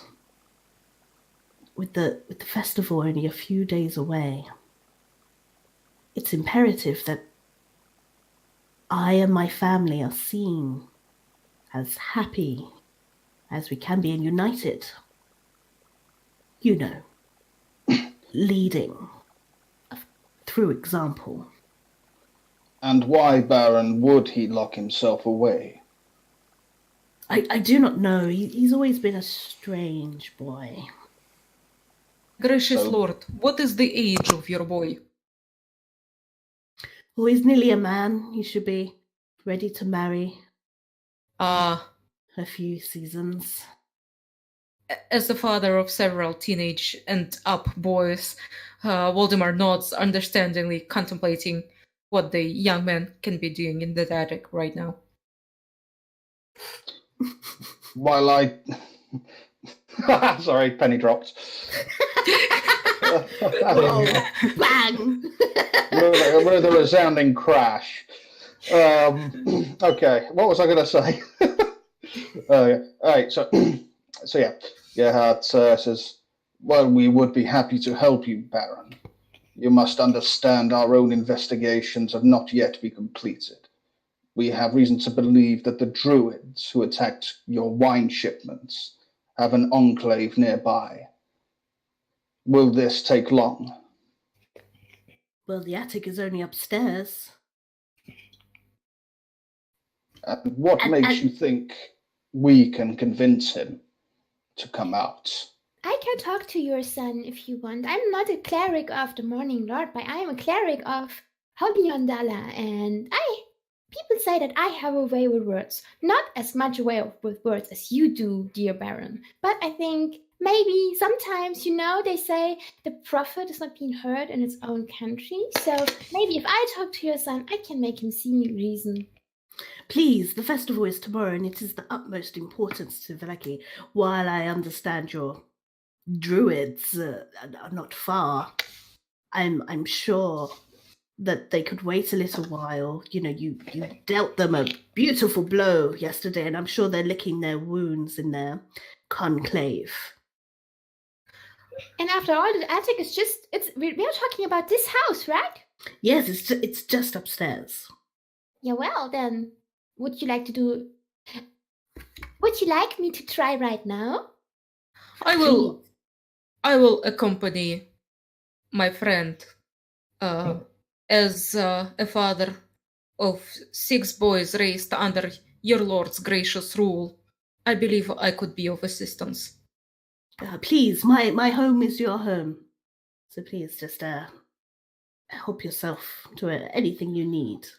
Gerhardt's actually going to. I'm Sorry, piping. Gerhardt's actually going to glance at Gideon at that and just say, "You may regret saying that, Baron." Saying what? I'm sorry. It's when he said, "My home is your home." He looks at Gideon and says, "Yeah." I see. And Privileges state everything. Gideon has been subtly actually glancing at the books.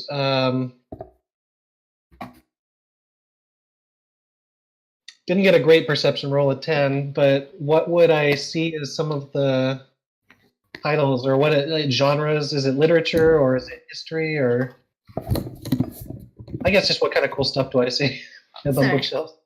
Sorry, I nearly broke my mic. Right, give me a second. Damn it! I should have knew this was coming. Oh, it's okay. We can. No. Like... We're going to do this because I found it and I was like, "That's perfect for Gideon." Okay. And I saved it, and I just need to load it. No problem. Because I think while everyone's talking, he's taking a back seat and he's glancing at the shelves, just trying to see if there's anything interesting, even if it's just something like historical poetry of the area or something that may seem innocuous. Sometimes he can use his skill in history to draw information that might be helpful. So, okay, you roll me a d10, right? Yeah. Okay, you rolled a 10. So now roll me a d100 3 times. Oof, all right. You find 10 tomes of hardcore / Strahd erotica. I'm gonna have to do that on the computer. I don't know if Beat me to it. is there a D100 in here. Do you want me to roll it for you? I found it. I'm sorry. Okay. At least it'll be an outlet for Gideon's unsuccessful Rictavio flick. I have a 43, Mm-hmm. a 46, 43, and a 46. 66. The first book, A Study on Cloud Castles. Oh, Second okay. book, All Horns and Tails, A Beginner's Guide to On Everything Tieflings. Oh, okay. What was on 60? 60 what? 66. Let Me Out of Here. And it looks like a simple children's picture book, but it's a bit odd. Okay. Get that item, Gideon. I implore you. I've written them down and I've taken a mental note, and then when we have a moment, I will request from the Burgomaster to have access to his library. And actually, before we turn to Leap to Help, I will say, if you don't mind me saying, Baron Velakovich, your collection is admirable. I am a big fan of literature, and this is the most books I've seen in one place in quite some time. Oh, thank you, thank you. This library has been built by my forefathers. And he picks up another book, and it is Don't You Worry About the Bugs. And he says, this one at the moment is my particular favorite. Ah, it sounds very entertaining. And then he'll bow, and then he will say, "Well, we must tend to the task at hand." And then he will nod and turn to follow the ones leaving. Okay, guys. So, you have the run of the house. Do you want to go exploring? Do you want to go straight to the attic? I'm gonna get some towels first, just in case. I look puzzled. I think while they're wandering around whether it's up to the attic, Gerhardt's actually going to stop by Finney. And actually, because he's been very quiet, he looks a little withdrawn, and Gerhardt's just going to speak, without looking down. So, you seem to be lacking your effervescent edge as of late, my friend. I suppose I do. Not been the most pleasant of nights. Or days, for that matter. Gerhardt reaches up towards his neck and just feels the puncture wounds there slightly, or subconsciously, and he says, I know exactly what you mean. I may be from Barovia, but I dare say I feel just as lost as you right now. All the same, our previous conversation stands, mate. I might not be in the best of sorts, but I've got you back when it counts. But I'm meant to be having to ask you to return the favour. Could do with a talk with you at some point. Private like. Of course. Much obliged to you. And he sinks back into the sort of subdued mannerism and wipes a bit of sweat off his brow. He looks a little bit more pale than he usually does, and it's particularly evident against the stark contrast of his overly bright orange suit, green waistcoat and purple trousers. He reclaimed his color since this morning, so that's odd. Did you use colour fast? Prestidigitation. Yeah. I just snap my fingers. Okay. What about the rest of yous?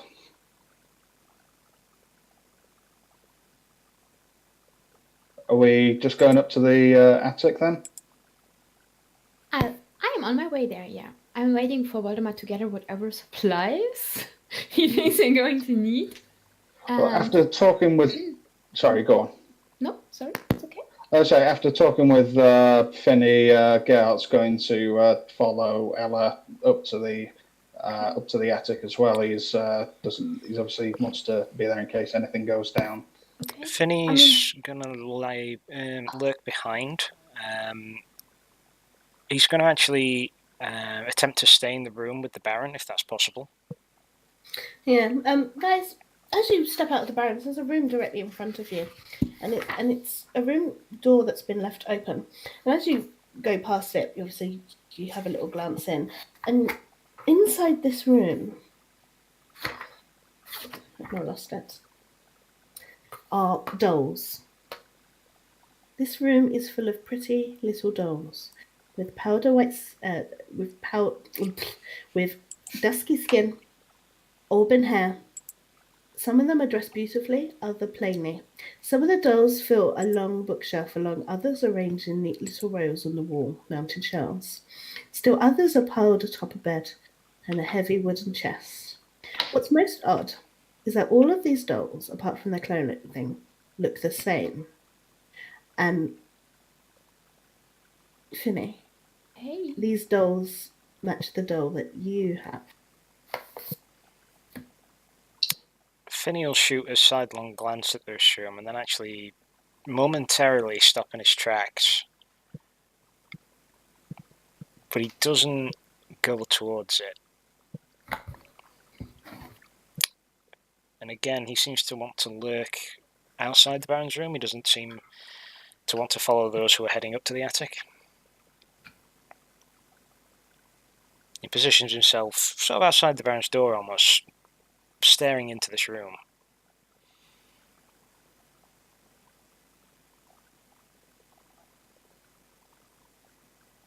Anything else? Nothing immediate. Finney's the only one who saw that door room, right? I think you all kind of saw it. The door's open. You could Okay. glance in, but obviously Finney is the only one that knows about the doll. Okay. Yeah, Gerhard wouldn't have given it a second glance.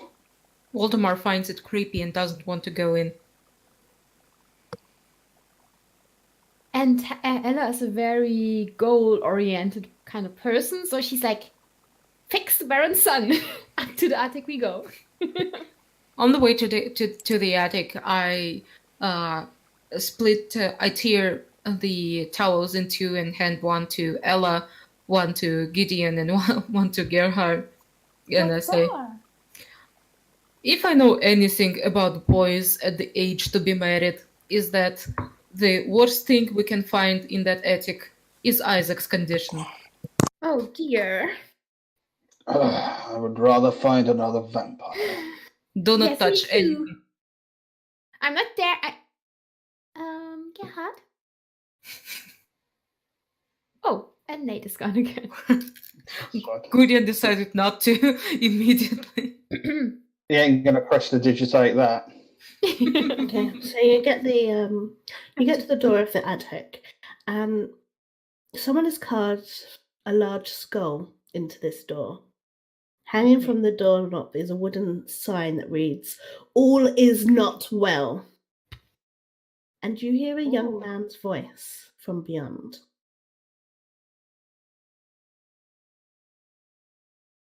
He is like my Tomasz, I say very proudly and knock on the door.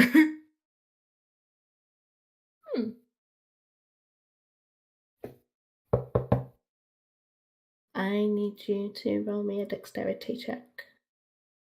Every one of us? No, Voldemort, who knocked on the door. Okay. Time to die. 6, 4, 10, 15. 8. I'm an old, 18. not nimble man. I was going to say, that's a lot of numbers. Jeez. Should use your walking stick to knock. It's all the dick jokes. She's finally killing me. Voldemort, you take 19 points of lightning damage. Well, I go down. Just straight up. Crap. Ella is jumping to the side like a startled cat with both feet.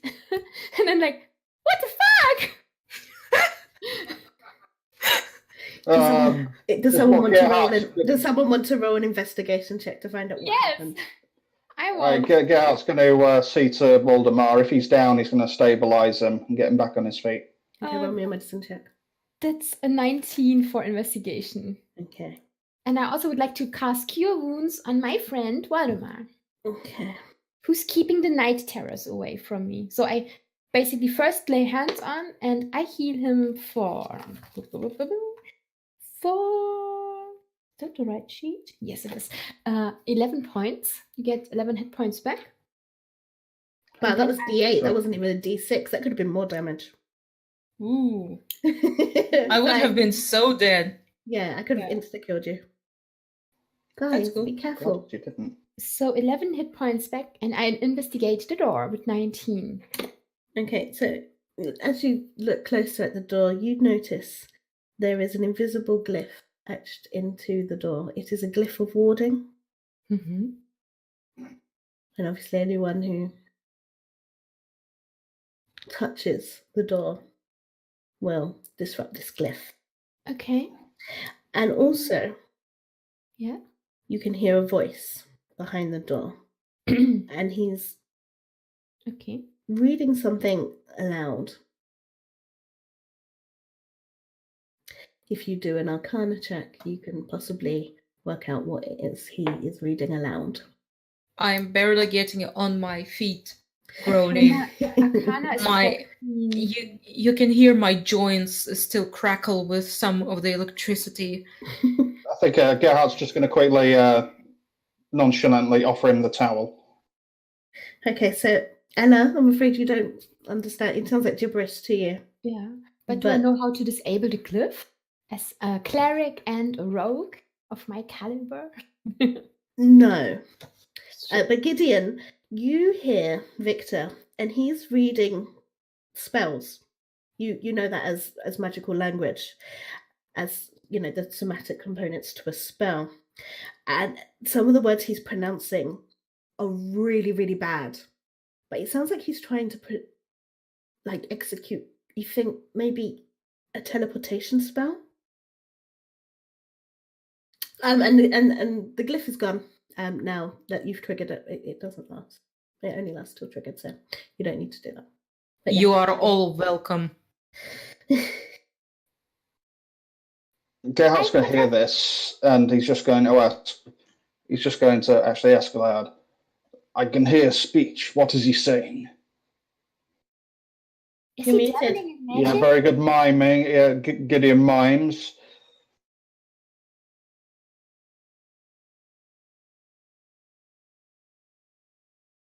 And we Nick, have an advantage, I think, left. So I can you think- send that message to White Wormling? I think you're muted, Nate. Yeah, you muted me. Oh, he's gone. Oh, that explains it. You're my baby. There he is. He's back.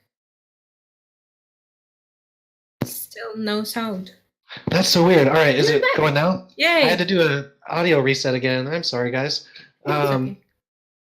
So when Gideon is asked that, and he hears those words, and he starts putting it together, he immediately tries the handle now that the glyph is gone, and he says, "We must get in there.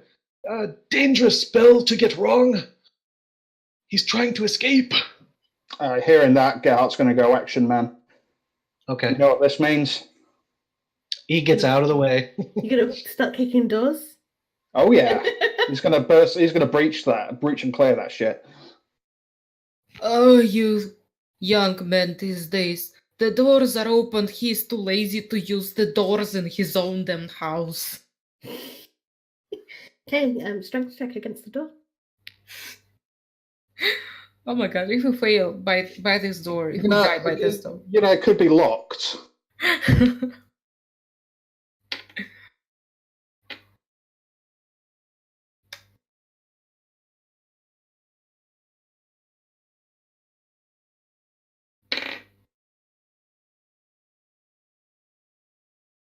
And I think we still have one advantage left on our redemptions. Yeah, did anyone use that advantage I told you about? Not yet, Nope. I think. Okay.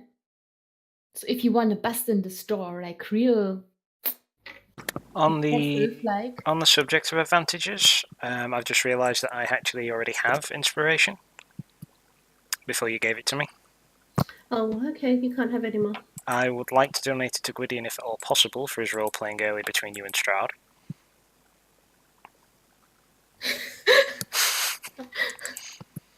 I would have. It's all right. I Okay. think for normal roleplay, no, rewarding no, you can have it. You both have them.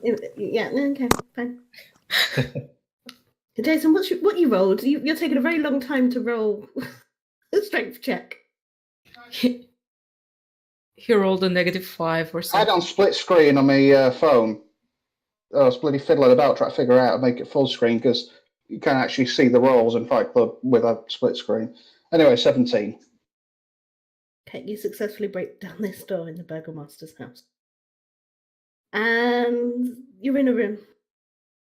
Someone has taken old, mismatched furniture, created a study in this dusty, lamplit chamber. Tables are strewn with pieces of parchment on which strange diagrams are drawn, and a freestanding bookshelf holds a collection of bones. A dusty rug covers the floor in the front of a pine box on which lounges a skeletal cat. Several more cats skulk about. Most unnerving of all the sights He's a creepy the cat is the lady. sight I've been a lady. of 3 small children standing with their backs to you on the northeast corner of the room. However, you do not see a man of marrying age.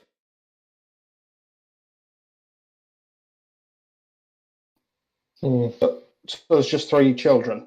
Mm-hmm. Is one of you Victor?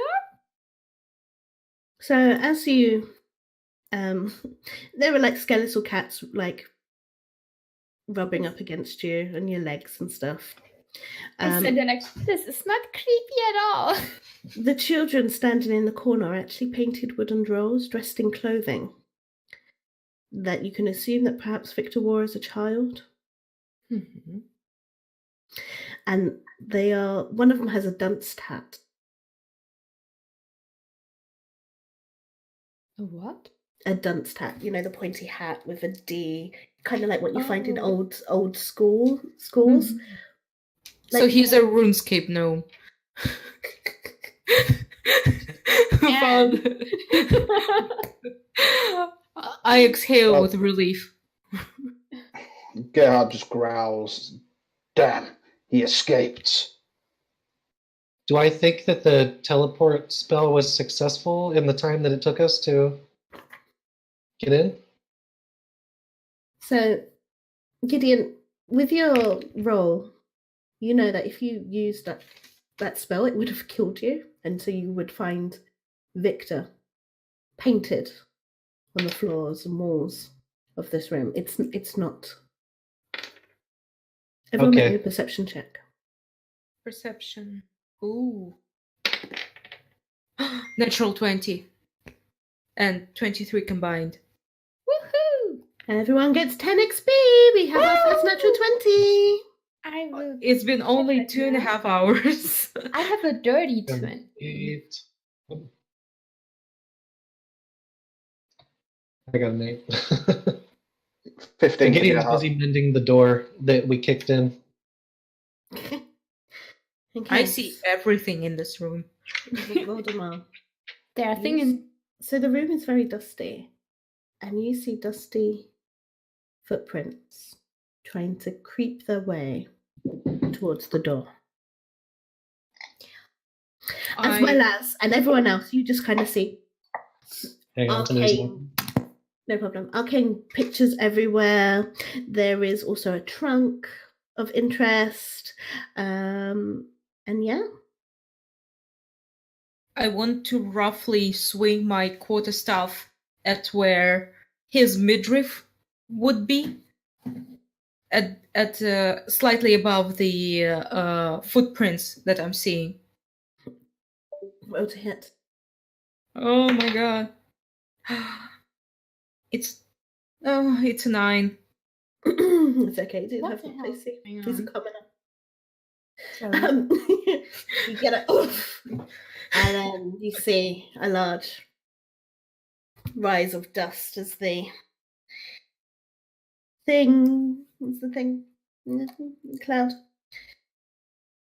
And he becomes uninvisible, and you see a very thin young man with a premature streak of grey in his dark hair, and he's cradling a open leather-bound book in his arms. I step towards him and I want to sort of nudge the book away with my quarterstaff. What the hell are you doing here, young man? You're supposed to work on the Isaac's condition, not do these things. Do you know what grief you are causing to your father? And I'm just actively trying to nudge the book away. Gideon, do you want to go investigate the teleport circle that he's drawn on the floor? Yeah, I think after he snaps his fingers and mends the lock that broke on the door, we will. He would definitely be circling the room and looking at all these strange bits and bobs of like homemade arcane, you know. A bit of a hobbyist, young man. And then he'll take up and he'll take a look, and I'll roll a perception. Roll me an Arcana check. Arcana. All right.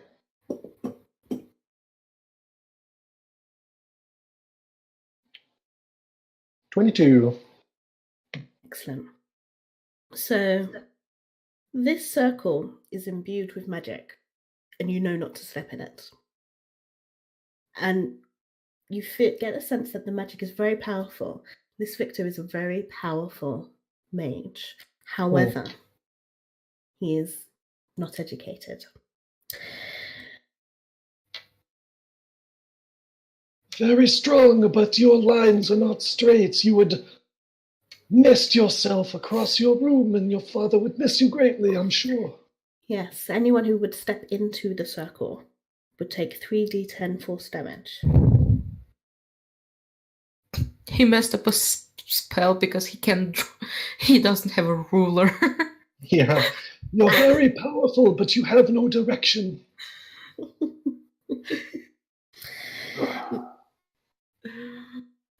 So Victor's not saying very much. He's trying to get back his spell book in a very pathetic manner. Noodle arms, just. Yeah. I think Gerhardt will just go walk up to him and grab one of his arms, flaming arms, and hoist him up onto his feet. Oh, don't hit me! I'm not going to hurt you. What is the matter with you? Why have you locked yourself in this place? Are you trying to get out of Barovia? I'm trying to get out of here. My mother is the most insane woman, and my father is driving everyone and me insane. And this place is just awful. I found that magic book in my father's study, and I thought I could learn some spells. I was really good with the cats. Oh yeah, they look delightful. Indeed. What do you mean that he's driving everyone insane? Have you not met my mother? No. Only your father. The woman is lost her mind. Just take a look at her. You can see it's in her eyes. And then he has that awful Isaac running around. Do you know that he killed 4 children when he was a child just for making fun of him for not having an arm? And instead of punishing that madman, my dad gives him a job. And a new arm? The arm just turned up one day. We don't know how he got it. How does that happen? That the arm just arrives and turns up? This place is creepy. Surely when you are Baron, you can cast him out. I thought I completed the circle.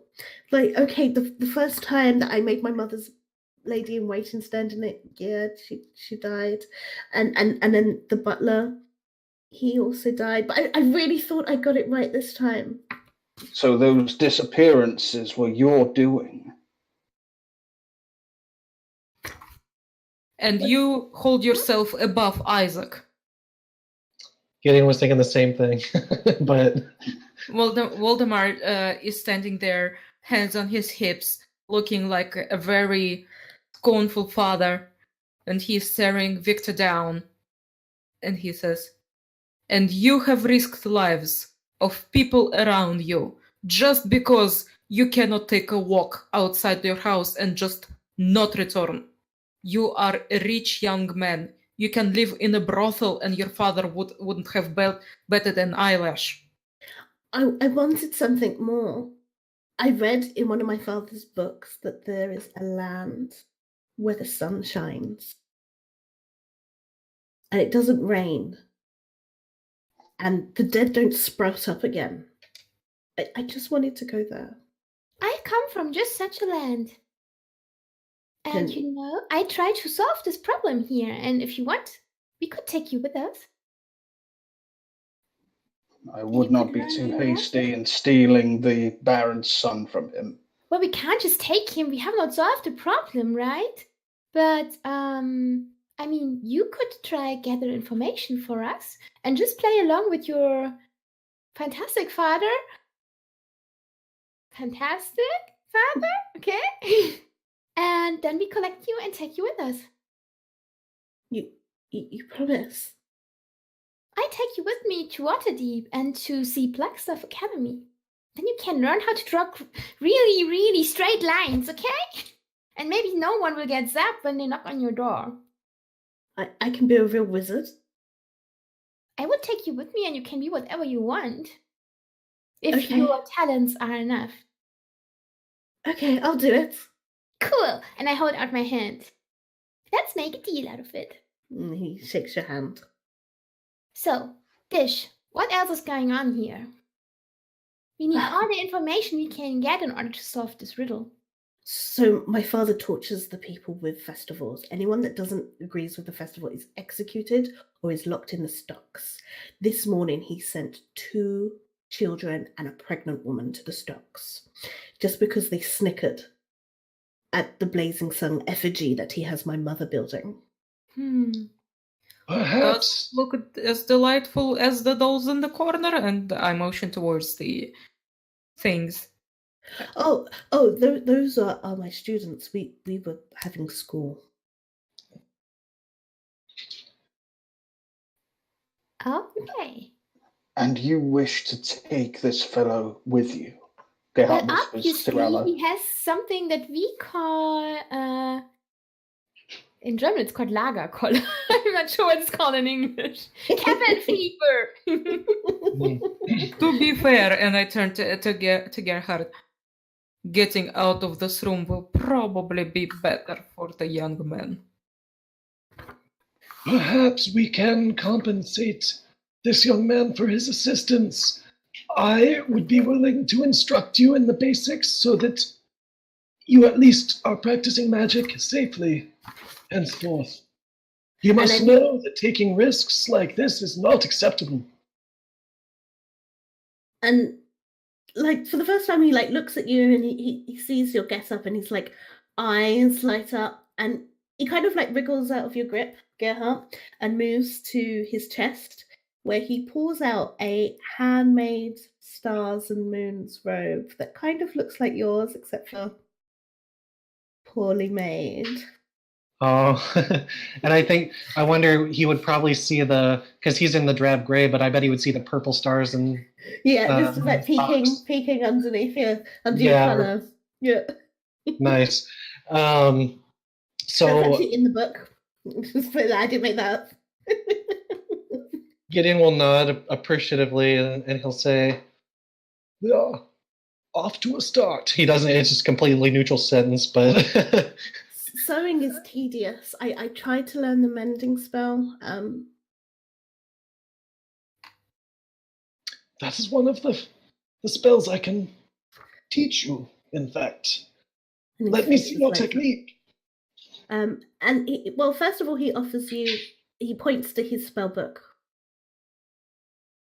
for you to look at, which Voldemort has.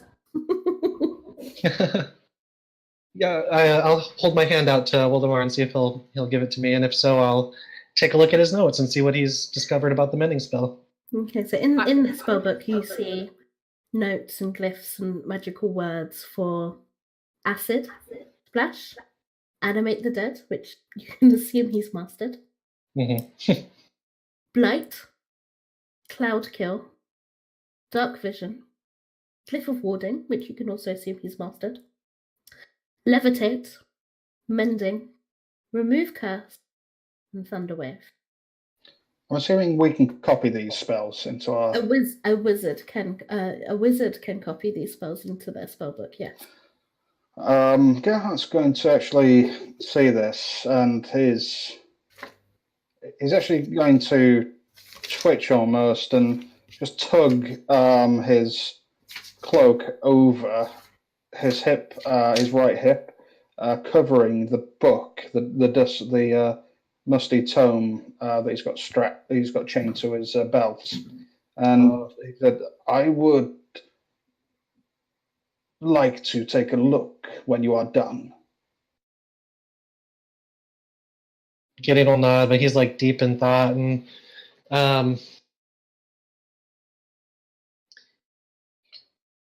he now, does this look like a book that the kid has made and transcribed from somewhere else, or does it look like an actual tome that he found and just It learned looks from? like a tome that he found, and he's written notes all over it. As he's tried to, as you know, as a wizard, you have your own special magical language that you use for your spells, and he's slowly deciphered and translated the magical language into things that he can understand. And as you can see, there are many mistakes, apart from the animate dead and the glyph of warding. There are some logical inconsistencies with the matrices of power and glyphs that you have included in your notes, but honestly, I am impressed. We can work with this, of course. But you mustn't cause issue for your father at these times, despite his actions. Sometimes it is important to know that doing nothing is the right course of action, not long term, but in the moment. Patience is a wizard's most valuable skill in the end, after all. Okay, if you're ready, Gerhardt's going to take the book for himself. Yes, he'll pass it to you. He's going to look. Could you just list out the spells again, please, DM? Okay, so I need you to know something. Now, I can't quite remember how long it takes a wizard to transcribe spells, but I think it's an hour per spell. That's fine, but can you just list the spells out for me, please? Yes, so the spells are Acid Splash, Animate Dead,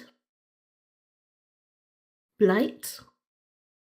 Can I ask one question, quick? Cloud Does Kill. this suggest that this book belongs to the Mad Mage? Because we have someone running around looking for a spell book, right? Dark Vision. No. It's not the same book? No, it doesn't look like it's waterlogged. Okay. Glyph of Warding. Levitate. Mending. Yep. Remove Cast. Yeah. And Thunderwave. Okay. Ah, excellent. Thank you, Sam. So each spell takes 2 hours and 50 gold coins.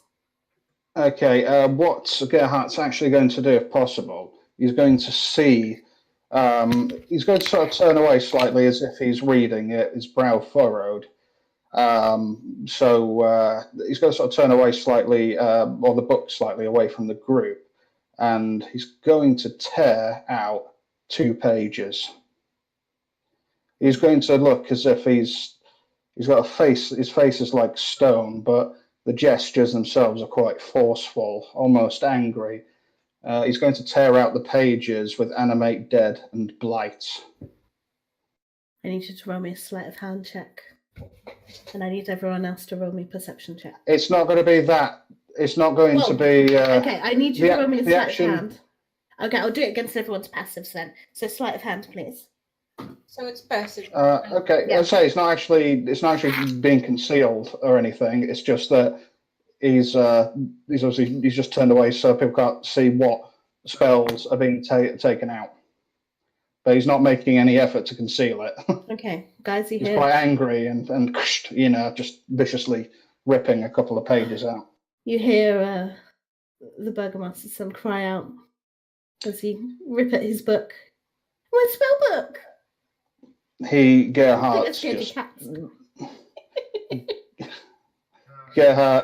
looks at him again, his face, his baleful expression, and he takes the pages he's ripped out and just crumples them and stirs them in his pouch, and he says, "These you do not need to know."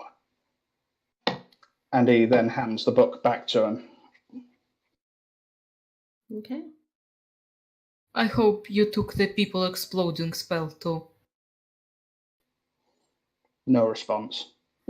Just looking at the sun. I pat Victor on the shoulder and I say, "Your parents have limited influence on you regardless of what you do and regardless of what they do. So all you need to do is to weather the storm and wait until you can do the things you want to do. So the smartest thing for you right now is not to tell your father that you exploded your maid and your butler, but just to merely say that tomorrow you're going to attend the festival like a good boy.